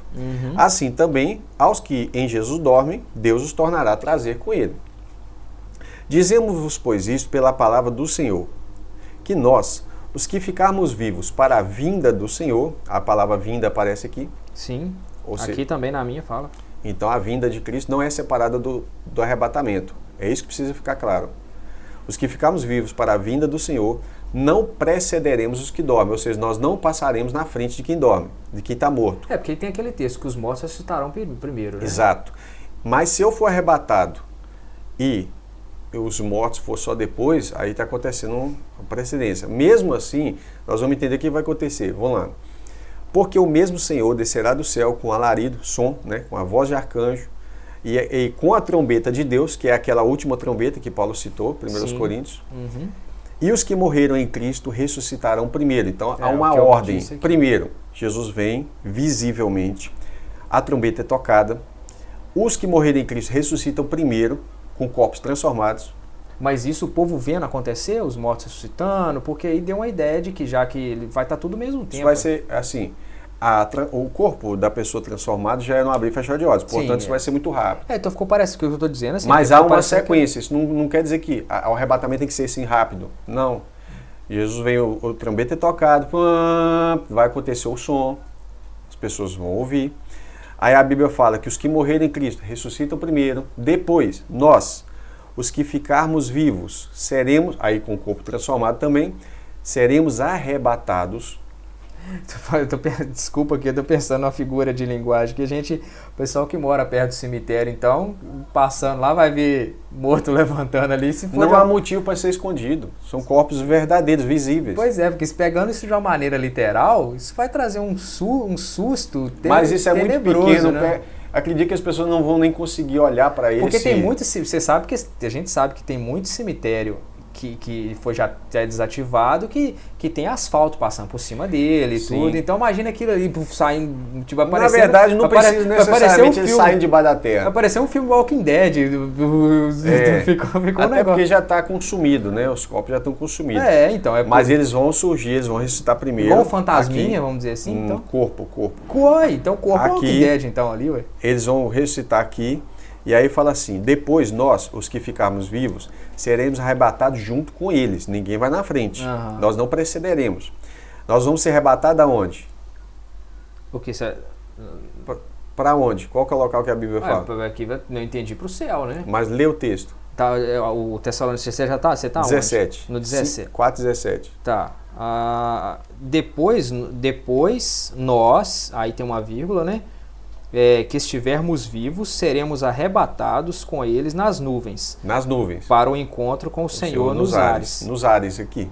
Vamos encontrar com ele nos ares e assim estaremos para sempre com o Senhor. Portanto, consolai-vos uns aos outros com essas palavras. Ou seja, console o seu irmão. Isso aqui, por exemplo, é um texto maravilhoso, no caso de um culto fúnebre. É consolo. Falar e mostrar para os irmãos, porque nós temos a esperança da ressurreição dos mortos. E nós não vamos subir e encontrar com Jesus nas nuvens primeiro do que eles. Não, primeiro eles ressuscitam. Depois nós vamos subir junto com eles para encontrar. Eles. Continuando a leitura do texto, como eu falei, o texto não tem divisão de capítulo e versículo. Sim. Agora, 1 Tessalonicenses 5:1, olha que legal que Paulo fala. Mas irmãos, acerca dos tempos e das estações, isso está falando dos períodos proféticos. É aquilo que a gente tinha falado lá no início, né? Exatamente, falando acerca dos períodos proféticos. Não é necessário que eu escreva para vocês de novo, certo? Por quê? Vocês mesmos sabem muito bem que o dia do Senhor virá como ladrão de noite. Ó, guarda isso, ladrão de noite. O dia do Senhor vai vir como ladrão de noite. Assim, quando disserem, não nós, estão dizendo, o mundo, ok? Disserem a paz e segurança, então a eles lhes sobrevirá repentina destruição, como as dores de parto àquela que está grávida, e de modo nenhum escaparão. Mas vocês, irmãos, aí já é nós, não estão em trevas, para que aquele dia vos surpreenda como ladrão. Ou o que Paulo está dizendo vocês não vão ser surpreendidos como ladrão. Eu ouvi, engraçado, essa semana eu escutei um pastor falando sobre isso, que nós não seremos surpreendidos como ladrão. Você só não vai saber o dia e a hora exato, mas você vai saber os tempos e as estações. Não é nem necessário falar disso, por quê? Porque Jesus já falou isso em Mateus 24. Irmão, esse negócio, a gente, igual brincando aqui que eu não quero passar pela grande tribulação e tudo, eu creio... Ninguém quer, eu também não quero. Eu creio... vou dizer uma coisa, eu quero estar errado escatologicamente. Não, mas independente disso, eu creio na graça e na misericórdia do Senhor, que ainda que... Porque realmente, se a gente for lendo isso aqui do jeito que eu estou acompanhando aqui com o pastor Felipe, e eu fiz questão de pegar uma Bíblia, que eu uso também a versão que ele tá, tem a outra ali, quando o Mateus foi pegar ali para mim, eu fiz questão de pegar a NVI, porque é uma linguagem mais atual, mas essa NVI, eu até ouvi o pastor Augusto Nicodemos, né, da presbiteriana, falando lá, ele falando que as Bíblias, que tem as versões mais fidedignas, vamos dizer assim, né, seria a NVI, ele falou a NVI, a João Ferreira Almeida Revista Atualizada, e ele citou essas duas, que é a que a gente tá usando aqui. Corrigida Fiel. Corrigida Fiel. Revista corrigida. Mas a NVI, ela tá só falando palavras, vamos dizer assim, dos nossos dias, como usando o termo você e tal, em vez de falar tu és, fala você, etc. Mas aqui, nessas questões escatológicas, até as palavras batem. Não, aqui fica erudito tanto como ali fica popular tanto como aqui. Né? Então nessa hora que acho que até o tradutor, né, o intérprete e tudo, ele não mexeu em versão nenhuma, ficou muito evidente ali. Então eu acho assim, há que se ter um compromisso e uma responsabilidade muito grande na hora de interpretar o texto.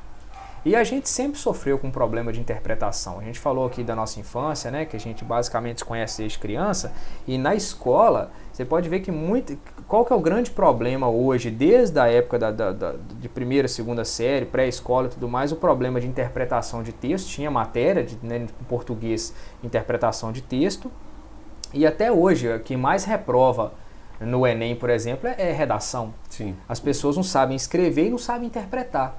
Então hoje temos que ter muita responsabilidade na hora de lermos qualquer texto, qualquer livro, mas quando se trata a Bíblia, é muito maior a responsabilidade você ler aqui e saber interpretar.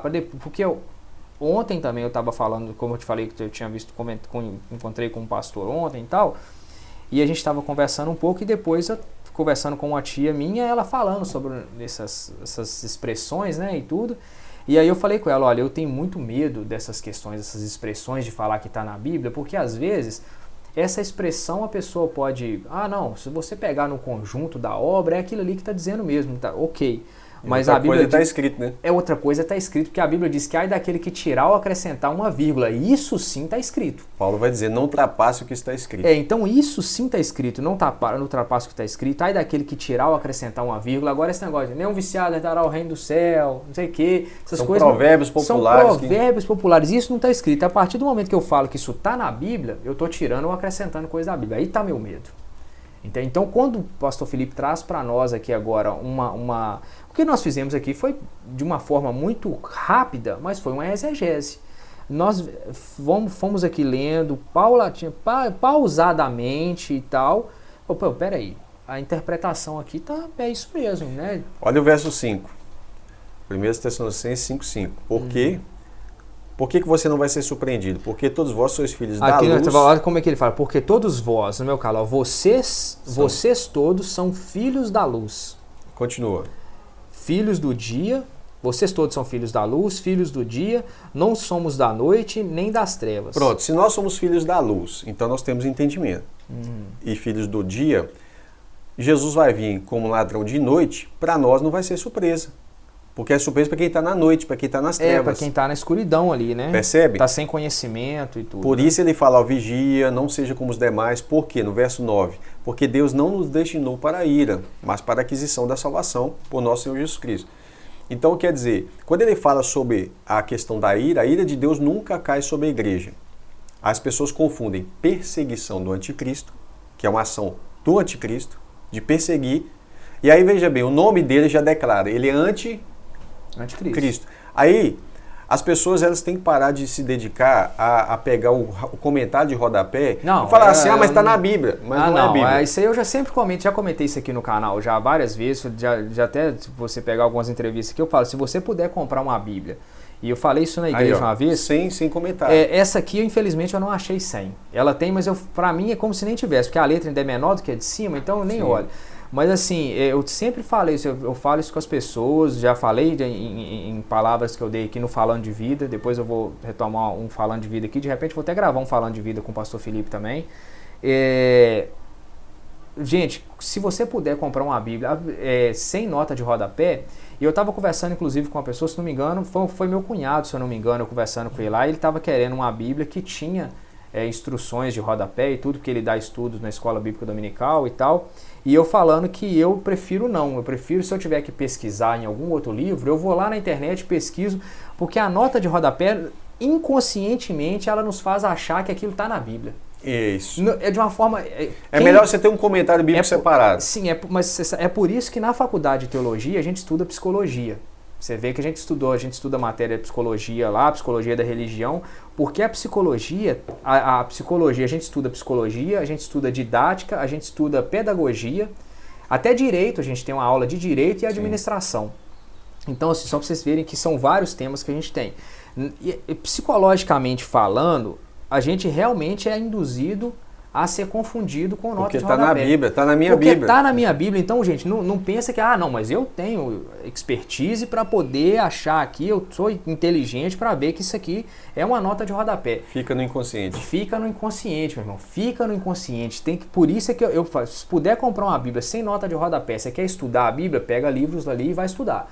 Não são livros que você vai colocar paralelos à Bíblia. Você pegou livros para estudar, entendam bem. Não vamos entender que eu estou pedindo para colocar livro paralelo, porque aí é heresia. Só o ato de você ir buscar um outro livro, sabendo que a Bíblia está aqui. E o outro já está ali, psicologicamente. Você já separa uma coisa da outra. Já separa uma coisa da outra. Então, por isso eu não gosto de Bíblia com nota de rodapé. Você estudando a Bíblia. Eu não sou contra comentarista, tá? Eu tenho uma biblioteca enorme. Você pode até ser passar pano nisso aí contra comentarista, mas eu, na maioria dos comentaristas, eu acabo sendo contra. Eu uso muito pouco, só mesmo eu não vou divergir do comentarista que eu estou dizendo, mas eu sou contra o comentarista vir colocar na Bíblia. Sim.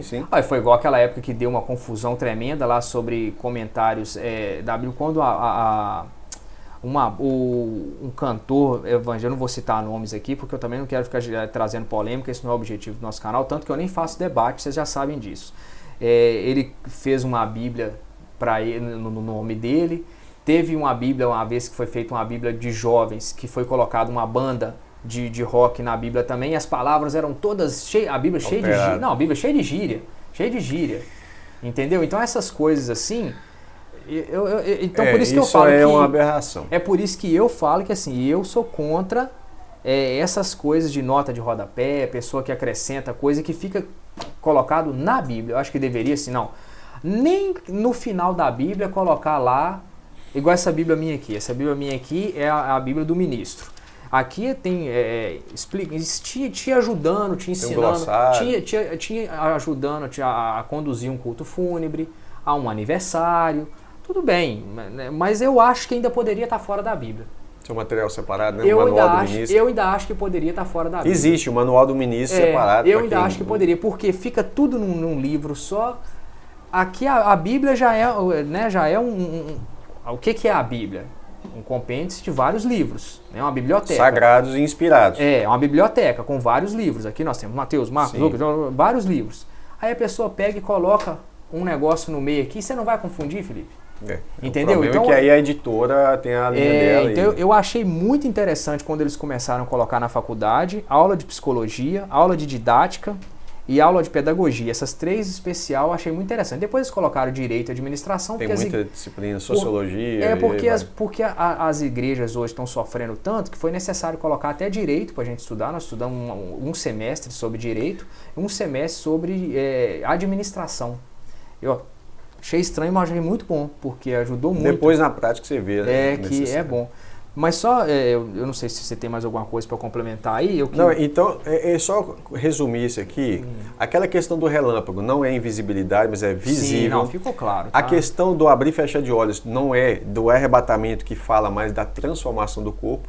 E a questão do ladrão de noite não é para nós, né? A igreja é do dia. Então, no verso 4, 1 Tessalonicenses 5:4, deixa claro, mas vocês, irmãos, não estão em trevas para que aquele dia surpreenda vocês como ladrão. Se seguir ou seja, aqui, também não vai pegar a igreja de surpresa. Rapaz, eu estou preocupado com isso aqui. E aí, isso tira aquela ideia, porque esses 3 versos é a base da tal doutrina da iminência, que a qualquer momento, no abrir e fechar de olhos, a qualquer momento, no abrir e fechar de olhos. Abrir e fechar não tem nada a ver com arrebatamento, com a vinda de Cristo necessariamente. É óbvio que a transformação vai ocorrer na vinda, mas não é o arrebatamento em si que acontece na abrir e fechar de olhos. Independente do foco do que nós estamos falando aqui, eu quero só abrir um parênteses aqui, isso nem estava no cronograma aqui. Eu creio, e que eu falei da graça e na misericórdia do Senhor para nós, você crê parecido com isso, alguma coisa assim como eu creio, por exemplo, você já cansou de ver na sua jornada de cristão evangélico e tudo, assim como eu, muitas pessoas dentro das igrejas passando por necessidades terríveis, com enfermidade. Eu mesmo já tenho o meu livro aí, vocês já sabem bem o que eu já vivi e tudo. Estou escrevendo o segundo, vou fazer uma trilogia, estou escrevendo o segundo e o terceiro, tantos problemas que eu já passei e tudo, mas assim, sofri muito, mas muitas vezes eu senti ali a mão de Deus mesmo. E muitas vezes você vê na igreja lá, às vezes o irmão não tem às vezes o que comer, e passando por problema, e mulher passando problema com o marido passando problema com mulher, e filhos, aquela tormenta tremenda, você fala assim, gente do céu, como é que essa irmã aguenta? E a pessoa está sempre com um sorriso no rosto. Então, eu falo assim, parece que Deus anestesiou a pessoa. Não, é a felicidade que nós temos em Cristo. Então, eu peguei essa parte para você poder entender que nós já estamos vivendo, nós já vivemos isso desde pequeno. Sim. A pessoa não tem, às vezes, o que comer, mas está feliz. Você crê, então, que talvez nós vamos passar pela grande tribulação, mas nesse momento de tribulação, a gente vai passar por aquelas dores todas, mas nós estaremos felizes. Olha que interessante, eu vi esses dias um testemunho de um missionário. Ou você pensa que a grande tribulação é aquele negócio assim, igual fala, se você nessa época você não comprará, você não vai poder comprar nem poder vender. Se não tiver a marca. Se não tiver a marca, você acha que a pessoa ali vai ser espetada de um jeito que vai sentir dor na grande... Você sendo servo do Senhor, você vai sentir... Deus não vai ter misericórdia com você a ponto de você sentir dor e esse sorriso do seu rosto sair? Vamos lá. Ou você acha que a misericórdia de Deus vai fazer a gente ficar feliz mesmo na grande tribulação? A gente tem que tomar cuidado com a expressão misericórdia. Por exemplo, o primeiro mártir da igreja, Estevão. Eu acho que já seria graça, nem misericórdia. Vou falar por graça. Estevão foi o primeiro mártir. E ele tomou pedradas, lembra? Até a morte. Pois é isso que eu estou querendo saber. Se essas pedras, eu queria dizer assim, essas pedradas não vai trazer dor. Existe uma situação em que a pessoa ela está tão cheia do Espírito Santo que ela não está muito preocupada nem com essa dor. Vou dar um exemplo. Você vai ler, por exemplo, sobre John Hus, chamado de Pato John Hus, ele foi queimado na fogueira e ele, durante a fogueira ele estava cantando. Olha como que você imagina um negócio desse cantando ao Senhor. A perseguição à igreja, ela nunca parou e nunca foi uma questão da igreja olhar e falar assim, o Senhor não tem misericórdia de mim. Pelo contrário, a igreja sempre teve essa consciência que pelo nome de Jesus vale a pena morrer. Agora, nós precisamos entender, se nós somos soldados que estão na linha de frente, a gente precisa ser treinado para um escapismo, não precisa preocupar, que na hora que o exército inimigo vier, a gente está longe. Ou precisamos ser treinados para enfrentar isso aí. E eu digo o seguinte, por que eu digo que eu queria estar errado escatologicamente? Se eu estiver errado, pelo menos eu sumo a qualquer momento, glória a Deus, livrei. Mas e se eu estiver certo? Será que a igreja está... Não eu estou falando eu aqui no nosso debate, né? Você fala uma hora dessa que eu estou bebendo água, quase que eu engasgo. Mas a grande questão é que isso é ensinado desde o início da igreja. Sim. Então você para e pensa, e se a grande tribulação, como está escrito em Mateus 24, ela ocorrer, a igreja está sendo treinada, preparada, inclusive psicologicamente, para entender e não se sentir traída e falar assim, poxa vida, Jesus falou que ia tirar, mas ele não falou que ia tirar. Eu acho que a ideia principal do nosso tema, da nossa temática hoje aqui, é justamente abrir os olhos de todos vocês, todos nós, né? De que Deus, ele em momento nenhum, ele te traiu. Não. O Senhor, em momento nenhum, ele te enganou. Ele sempre deixou escrito. Agora, nós entendemos errado? É aquela parte, seja todo homem mentiroso e o Senhor verdadeiro. Então eu penso o seguinte, ainda que eu não entendi e chegou no último dia, olha, não, eu não te enganei. O Senhor vai dizer para mim, eu não te enganei. Eu penso, toda vez que eu vou orar, rapaz, eu ensino isso para os meus filhos e tudo, nos cultos domésticos que nós fazemos diariamente, que ainda que a coisa esteja esquisita, tá tudo muito estranho para nós, assim, eu falo, olha, Deus não mente, seja todo homem mentiroso e o Senhor seja verdadeiro. Mas, pai, não faz sentido. Por que fulano está passando por tanto sofrimento se Deus é bom? Pai, olha, mesmo que eu não consiga te explicar, Deus não está errado. Eu só posso te falar isso, Deus não está errado. Aí entra a questão das missões. Quando você estuda as missões, a missiologia, você vê que a perseguição lá acontece terrivelmente já há muitos anos. E aqui, por nós vivemos, desfrutar de uma liberdade, né? A gente acha que morrer por Cristo é a coisa mais absurda, e não é. Agora eu preciso deixar 2 versículos aqui fixos, porque alguém pode falar assim, não, mas nós vamos ser salvos da ira de Deus. Isso é verdade. E Jesus vem... Foi onde eu te perguntei se você crê que nós teremos uma anestesia ali, né? Mas aí vamos lá. Romanos 5, 9 fala assim, que muito mais agora, tendo sido justificados pelo sangue de Cristo, né, seremos por ele salvos da ira. E 1 Tessalonicenses 1,10 fala assim, que nós vamos esperar do céu a seu Filho, a Jesus, a quem ressuscitou dentre os mortos, a saber, Jesus, que nos livra da ira futura. Agora nós precisamos tomar cuidado para não confundir perseguição do anticristo com ira de Deus. A ira de Deus vem logo depois da perseguição do anticristo. Então, por isso, Cristo vem e aplica a ira de Deus, porque ele vem pisar o lagar da ira de Deus. Então, nós somos salvos da ira de Deus, mas nós não somos salvos da perseguição do anticristo. Porque essa ira de Deus não vai ser contra os salvos, né? Não. Essa ira de Deus exatamente, vai por ser isso somos salvos dela. Porque a ira de Deus não são contra os salvos, né? São exatamente. Salvos da ira de Deus, a ira não é contra os salvos, porque as pessoas falam, porque Deus, ele é amor, ele é misericórdia. Olha, ele vai se irar contra certos tipos de pessoas aí. Claro. Né? Não vou dizer que é você, que sou eu, que é o pastor Felipe, isso aí... Aqueles que estão em Cristo estão salvos da ira de Deus. Queira entender, nós estamos falando como cristãos, hoje em dia está muito... Eu não estou gostando muito, eu nunca gostei muito de falar esse negócio, você é o quê? Eu sou cristão. Porque cristão dá uma margem, que você pode ser qualquer... Peraí, você é cristão evangélico, cristão católico, cristão espírita, você é cristão... Não, agora, se a pessoa dizer assim, eu sou cristão evangélico, sou cristão católico, sou cristão espírita. Por isso que eu falo, qual é a dos crentes? Crente, você falou que é crente, a pessoa já sabe que você é evangélico, não tem, né? Mas seremos salvos, então, da ira de Deus, não da perseguição do anticristo. Até porque uma coisa que eu deixei passar, que é muito importante. Anticristo, que significa que ele é contra Cristo. Só que como Cristo, o cabeça da igreja, porque a igreja é o corpo de Cristo, como o cabeça está no céu e ele não consegue atingir, ele vai perseguir o corpo de Cristo, que é a igreja. Ele não é anti-Israel, não está escrito anti-Israel, está escrito anticristo. Sim. Por isso ele vai perseguir os cristãos. Então a gente precisa ter essas coisas bem fixadas na mente, claro, igual você já explicou, não dá tempo de explicar os pormenores. Não, é muita coisa. Mas né? Aí eu lembro lá, eu fiz esses detalhes, tá? lá no canal lá, vou repetir aqui, Curso Bíblico Online. Curso Bíblico Online. Aí tem que procurar a lista de vídeo. Tem uma lista lá, playlist, que é chamada de Apocalipse Simplificado. Tá no YouTube, né? Tá no YouTube. Curso Bíblico Online. Aí você vai ver lá o Felipe. Você tá nas thumbnails, dá pra te ver lá, né? Aí tá lá. Vai aparecer, o primeiro que aparecer lá é um símbolo azul, né? É, mas às vezes tem hora que a gente acha que vai aparecer no primeiro lá, não aparece. O meu teve uma época que tava aparecendo, você digitava, aparecia, depois um vídeo. Esse aparece porque é um canal muito antigo, né? Eu tenho ele desde 2013. Não, sim, eu tenho um vídeo lá antigo que eu tô falando pra vocês ficarem até às vezes procurando o canal dele e não encontrar. Vendo o rosto dele aqui, o jeito que ele está explicando, que eu tenho um vídeo lá que eu digitava meu nome, procurava aquele vídeo e ele aparecia.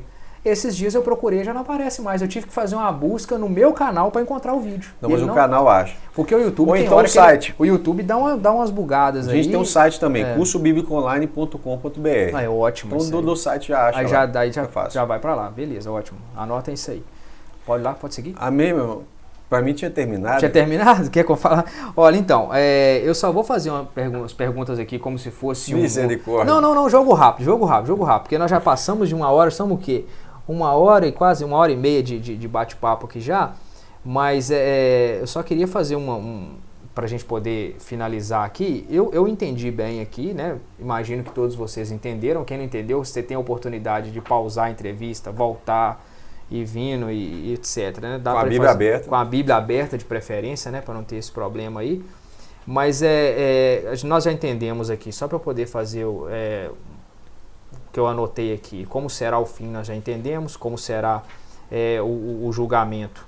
Aqui é uma história é um tema para uma outra história, que é como vai ser o julgamento. É um tema diferente, né? Gasta tempo.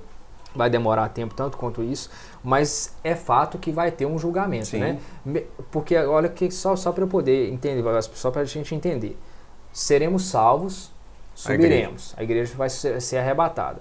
Mesmo depois do arrebatamento e depois de saber quem vai para o céu, eu vou falar de maneira abrupta, né, grosseira. Mesmo depois de saber quem vai para o céu, quem são salvos e quem são os perdidos, quem vai para o céu e quem vai para o inferno, ainda assim vai se julgar esse povo. Vai julgar para quê? Para saber sobre o galardão? Ou vai julgar para saber quem vai para o céu e quem vai para o inferno? Não vai ter julgamento. É interessante porque, veja bem, no último capítulo da Bíblia, Apocalipse 22, do verso 12, fala assim... Sabe por quê? Porque tem aquele negócio, né? O julgamento. Apartai-vos de mim, maldito, para o fogo eterno que eu não te conheço. A impressão que dá que todo mundo vai subir e chegou lá e disse, peraí, eu não sei se eu sou salvo, se eu não sou, peraí, vamos ver o julgamento. Aí agora que vai falar. De fato, alguns vão chegar diante de Cristo achando que eles são...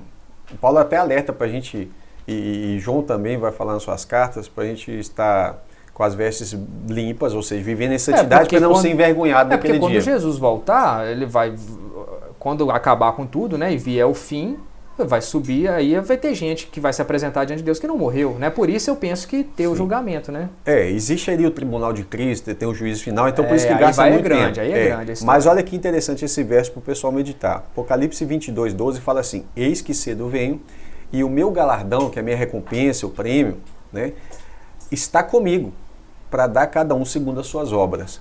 Então ele já vem com o galardão já, para entregar. Tá? Agora... Só que a gente não sabe o que é esse galardão, né? Dá pra gente falar sobre isso depois, com mais tempo, mas gasta tempo. Mas é porque não é exatamente, é um prêmio, né, igual ele falou, é um prêmio, mas... É uma recompensa e tá ligado com um pagamento. Mas como é que seria esse prêmio? É uma casa mais bonita, eu vou andar de carro com ar-condicionado C com 100... Então, lembra do reino? Lembra do reino? Uhum. Alguns dos salvos, eles terão mais domínio do que outros. Porque tem aquela situação também de que o Senhor vai descer para julgar a terra, aí vem com ele, ali a gente imagina, não vai ser eu e você, tem Moisés, tem um monte de profetas, vai ser um desses caras aí, né? Não vai ser, como é que, né? Tem toda essa história aí também. Então, gastaríamos tempo, mas nós vamos ter também o poder de julgar. É um outro estudo, né? Mas nós também vamos ter poder de julgar, né? Vamos. Aí eu queria chamar a atenção, se você puder, que não vai dar tempo agora, mas lê as cartas às 7 igrejas de Apocalipse, leia as promessas. Todas elas falam do reino. Fala para eles lá. Então tá, a primeira fala assim, Apocalipse 2:7 fala, quem tem ouvidos ouça o que o Espírito diz às igrejas. Ao que vencer, dar-lhe-ei de comer da árvore da vida que está no meio do paraíso. Segunda promessa, aí essa foi para a igreja de Éfeso, para a igreja de Esmirna. Olha que interessante. Quem tem ouvidos ouça. Ao que vencer, ouça o que o Espírito diz às igrejas. Ao que vencer não receberá o dano da segunda morte, que é o lago de fogo. Sim. A igreja de Pérgamo, a promessa, que isso é para todas as igrejas, essa promessa. 2 tá? Aí? O 2, agora o verso 17. Ao que vencer, darei de comer do maná escondido e dar-lhe-ei da pedra, uma pedra branca e na pedra um novo nome escrito, da qual ninguém conhece senão aquele que o recebe. Então são as 3 primeiras promessas. Para a igreja de Tiatira, que todas essas promessas servem para todos nós, agora no verso 26 ele fala, primeiro ele fala, guarda o que você tem até que eu venha. Verso 26, ao que vencer e guardar até o fim as minhas obras, não é qualquer um não. O vencer está ligado em perseverar numa vida fiel. Eu lhe darei o quê? Autoridade sobre as nações. Então, veja bem, aqui você já vê o milênio. Jesus já está falando assim, quem vencer eu vou dar para você autoridade sobre as nações. Governo. Então, aí ele continua, e com vara de ferro as regerá e serão quebradas como vaso de oleiro, como eu também recebi do meu Pai. Então essa autoridade de reger as nações, de governar as nações, de reinar sobre as nações, já está profetizada aqui no início de Apocalipse. Não é lá no capítulo 5, verso 10 mas só. Como você fala isso aqui, como ficou parecendo que isso aqui está depois do julgamento, porque depois do julgamento, depois que tudo tiver consumado, não vai ter nações e reinos mais, não? Não, você vê que isso aqui... Você falando só para não confundir a gente. Isso aqui é depois da vinda dele. Ele vem e te dá poder sobre as nações. Olha o verso 25. Não, mas que não aí nós vamos morar, não está definido céu e inferno mais, não? Vai ter outras nações? Não, tem o milênio. Ah, sim, do milênio. É isso que eu estou falando. Então, eu estou falando para eu não confundir Lê aqui. na sua versão, verso 25 e 26. No Apocalipse. 2, 25. Não, eu estava te acompanhando aqui, antes, né? 2, 25 e 26. Tem uma vírgula antes daqui, né? Eu vou ler aqui da parte B aqui. Certo. Do finalzinho aqui, né? Não porei uma carga sobre vocês. Aí tem um ponto e vírgula, na verdade, e letra minúscula, tão somente, que aí entra no 25, na mesma história que a gente falou lá no passado. Tão somente apegue-se com firmeza ao que vocês têm, até que eu venha. Até que eu venha, ok. Então ele está falando, mantenha o padrão de vida cristã até que eu venha. Então está falando da vinda dele ainda. Só que quando ele vem, ele dá a promessa, o verso 26, vai lá. Tá. Aquele que vencer e fizer a minha vontade até o fim, darei autoridade sobre as nações. Pronto. Rapaz, mas eu confesso Esse da autoridade é depois da vinda. Pois é, essa autoridade sobre as nações depois da vinda dele, essa expressão que a gente pensa, a sensação que a gente tem depois que ele veio, não tem mais nações. Acabou, mas não é assim. É por isso que eu falei, quem tem a Bíblia de Estudo Pentecostal, pega o comentáriozinho que tem embaixo, embora a gente não goste de comentário, eu comprei essa Bíblia sem comentário para fazer estudo sem a interferência. Mas, porque às vezes a pessoa pode ficar na dúvida, então pega lá que você vai ver que vai falar sobre o milênio no Apocalipse 20, né? E o que é isso? Parece uma mensagem estranha, mas é uma mensagem que ela é ensinada, mas não é ensinada no púlpito, eu não sei porquê. É a mensagem do reino de Cristo. Então, quando ele fala vai dar poder sobre as nações, a pessoa fica assim, mas que nações? É exatamente essa mesma expressão. Porque está dando a impressão, vamos dizer assim, que a gente, há 1h30 atrás, a gente falou disso e agora nós estamos começando tudo de novo. Olha que coisa maluca, né? Mas é exatamente isso. A gente está reforçando o que a gente disse no início. Porque, às vezes, a pessoa não sabe que ela vai ganhar como prêmio, como galardão que você disse, poder sobre as nações. Aqui estão os galardões. Quer ver outro? Para a igreja de Sardes, Apocalipse 3, verso 5. Ao que vencer, será vestido de vestes brancas, e de maneira nenhuma riscarei o seu nome do livro da vida. Confessarei o seu nome diante do meu Pai e dos seus santos anjos. Para a igreja de Filadélfia, que é a penúltima, fala assim, ó, verso 12. Ao que vencer, eu farei coluna no templo do meu Deus, etc. Né? Fala de Jerusalém. Mas a última, que é a Laodiceia, olha para você ver que é a igreja mais bagunçada. A igreja mais, já ia falar, a igreja mais verso bagunçada. Verso 21, ele torna a falar do domínio.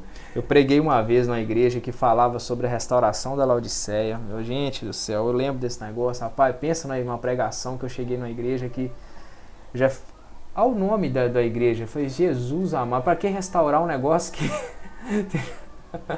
Eu fiquei, cara, Bom, enfim, segue aí. Pode ler o verso 21 aí. Do quê? Eu me perdi aqui. Qual? 3:21. 3:21? Apocalipse 3:21. Tá. Ao vencedor darei o direito de sentar-se comigo em meu trono, assim como eu também venci e sentei-me com meu Pai em seu trono. Então, a Bíblia fala que você vai sentar em trono, você que for salvo. Rapaz. Fala que você vai sentar, não à toa, você vai governar as nações, ter poder sobre as nações para instruir elas. Então, seu papel como rei e sacerdote vai ser literalmente reinar vai ter mesmo. Um monte de Jesus e um monte de Deus lá, porque nós somos não, muitos, não, né? não, você não vai ser Jesus ou Deus. Não, falando assim, para sentar no trono, todos nós, vai ter que ter um monte de trono, né? Que é muita gente, né? Isso obviamente, ele está falando da autoridade que é cedida para nós. Não, sim, que a gente falou sobre alegoria. Nós vamos ter domínio sobre as nações. Mas o seu papel não é só ser rei com justiça e reinar com equidade. O seu papel também é ser sacerdote. Qual o papel do sacerdote agora? É instruir as nações na lei do Senhor.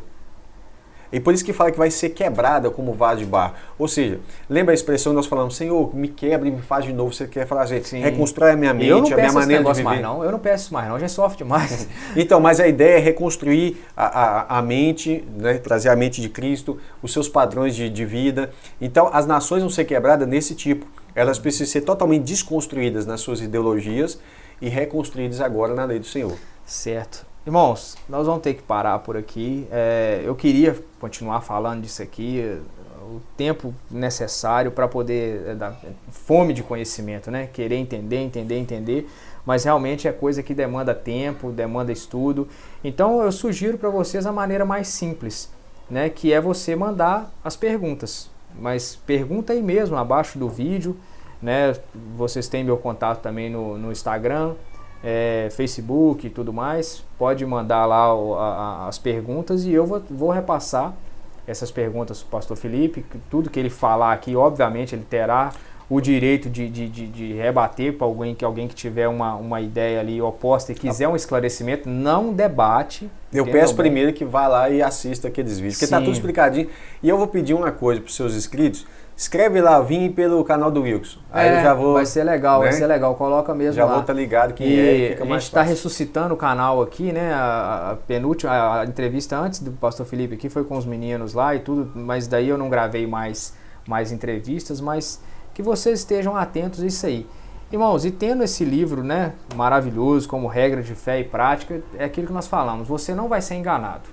Não tem como você ser pego de surpresa, não tem como você ser enganado. Tá tudo aqui. Esse manual maravilhoso que o Deus deixou para nós, tá tudo explicadinho aqui. Basta ter um pouquinho de boa vontade. Se você não está conseguindo interpretar o texto, é como eu disse, o grande problema está na interpretação de texto. Busque quem entende, quem conhece, igual para mim. Eu trouxe aqui o pastor Felipe no canal, outros grandes passaram aqui já. Vão lá nas entrevistas que tem passadas lá, que a gente falou sobre outros assuntos que talvez sejam temas de dúvidas que você enfrenta. Eu acredito que essa talvez seja a entrevista mais assim, que nós fizemos mais exegeses e falamos mais a fundo dos textos aqui, até mais do que os estudos que nós temos aí. Uma jornada de estudo que é bastante interessante para vocês pegarem. Estava falando com o pastor Tadeu Sanches, pastor Soliel Bernardino, pastor Elias, éramos 3, o quarto foi o pastor Reginaldo Jacob. Esses 4 pastores nós estudamos 8 vezes os evangelhos. 2 vezes estudamos o evangelho de Mateus com o pastor, 2 vezes, 2 entrevistas e bate-papo, né? 2 vezes no Mateus, 2 no Marcos, 2 no Lucas e 2 no João. E cada um desses pastores pegou um desses evangelhos. Estudos assim, rápidos, dinâmicos, mas muito interessante vocês voltarem lá. Mas essa entrevista de hoje, eu acredito que tem coisas muito mais, entre aspas, polêmicas, entenda como vocês acharem melhor, mas muita coisa esclarecedora aqui.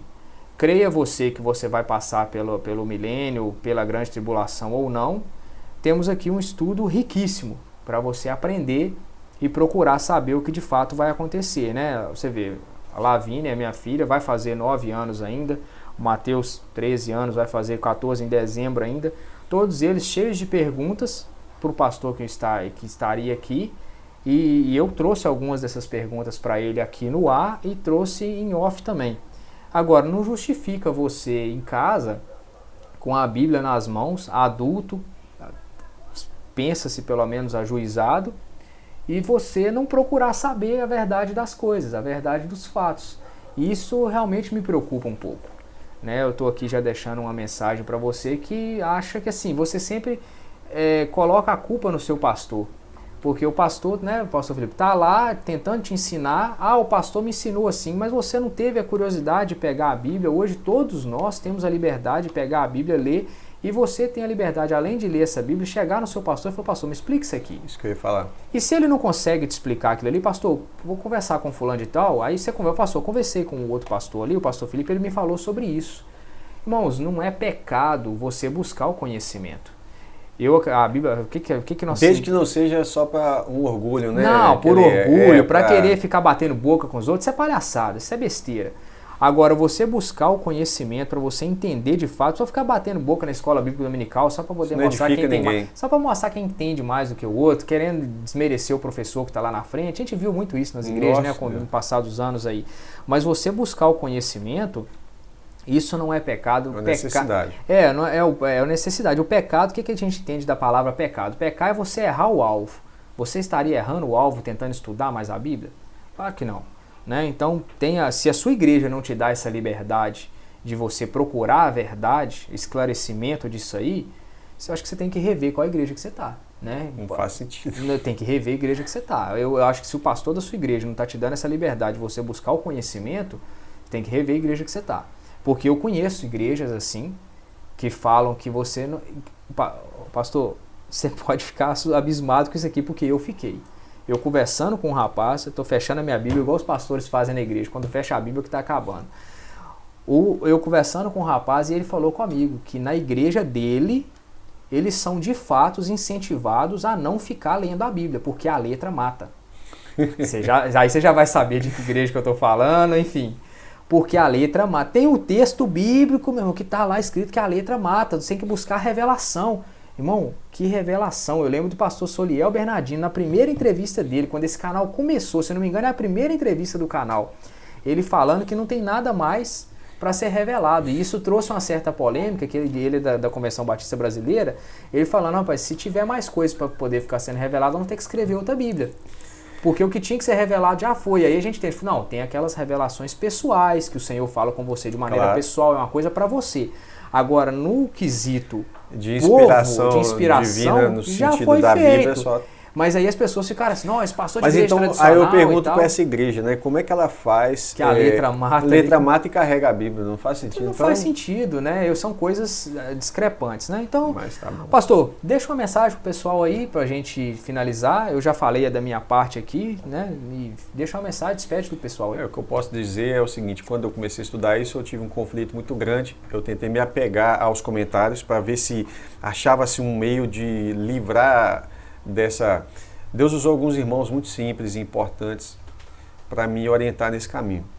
E eu fui confrontado, e eu tentava buscar aqui os comentários bíblicos para tentar dar uma resposta, mas eu vi que a doutrina, ela era uma coxa de retalhos, é muito remendo de comentário e pouco texto bíblico. Por isso, eu falei assim, vou abandonar comentário, vou comprar essa Bíblia sem comentário, vou ler esses assuntos, e o Senhor foi abrindo meu entendimento sobre essa questão, até que eu tive paz e compreensão. Fiz lá uma apostila, que é a apostila Apocalipse Simplificado, o pessoal pode baixar ela gratuito, e onde tem detalhadamente esses... Tá tudo no site isso aí, né? Tá lá, né?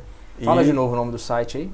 cursobiblicoonline.com.br. Isso, tá tudo, você vê, grande materiais gratuitos para você estudar lá. Não tem desculpa não, hein? E aí é o seguinte, é bom você pegar para análise, mesmo que você discorde, com o temor do Senhor, né? A sinceridade que você vai precisar ter é muito grande. Porque ao aproximar desses textos, você precisa observar, não, realmente esse texto não está dizendo que eu aprendi a vida inteira. Então, já tira ele, porque no inconsciente muitas vezes ele fica. Entendeu? Já tira ele, e no mais eu peço que ore por nós, que Deus possa abençoar a sua vida, possa ter dado esclarecimento de muitos pontos aí. E Deus abençoe a vida de cada um dos irmãos. Né? Amém. Eu acredito que foi muito esclarecedor. E eu compartilho de muito... hoje aqui eu vou dizer que eu compartilho de muito, né? Eu entendi aqui de tudo, né? Aqui do que o Felipe falou comigo. Talvez depois eu refletindo melhor alguma coisa eu possa discordar ou não, mas a gente nunca vai ser unânime, né, nessas questões. Hoje nós somos unânimes aqui até na roupa, né? Parece até que a gente combinou. Não, engraçado que quando eu inaugurei esse cenário com fundo preto, o Matheus e o Zalavini que inauguraram esse cenário comigo, que eu entrevistei, os dois quiseram vestir roupa preta, né? Vocês veem aí na entrevista anterior a essa, os dois de roupa preta, a Lavínia vestiu uma blusa preta, o Matheus vestiu uma blusa preta para ficar igual que eu uso, que eu tô sempre de camisa preta. Tanto no outro canal que será inaugurado em breve aí, já falei, mas ainda não inaugurei, que é mais musical, eu também uso a camisa preta. E hoje o Felipe veio de camisa preta sem a gente ter combinado nada, né? E muita coisa que a gente concordou sem ter combinado nada, que eu prefiro assim, eu até falei com ele, eu prefiro não combinar muita coisa, nem as perguntas, nem a resposta, para ficar realmente natural e para vocês perceberem que aqui a gente está estudando um livro onde está tudo aqui já. O que nós vamos falar para você é o que está aqui. Mas eu quero agradecer ao Felipe, muito obrigado. Eu agradeço pelo convite. Obrigado por ter esclarecido tanta coisa pra gente aqui. Desculpa tomar o seu tempo, a entrevista foi grande. Dizer para os irmãozinhos da Assembleia que eles são muito queridos, são muito amados. Não, foi só... A gente usou como referência. Não, foi só como a maior referência. Igreja. Mas, E a igreja é a nossa igreja mãe, digamos assim. Né? Mas eu pedi desculpa. O Felipe eu não vou pedir pelo tempo que demorou também, porque ele deveria pedir para mim o tempo que demorou para vir para cá, né? Então, enfim... E deve vir de novo, né? Porque vamos ver como é que vai ficar as perguntas de vocês aí. Um abraço a todos, irmãos. Fiquem na paz do Senhor Jesus Cristo. Deus abençoe. Amém.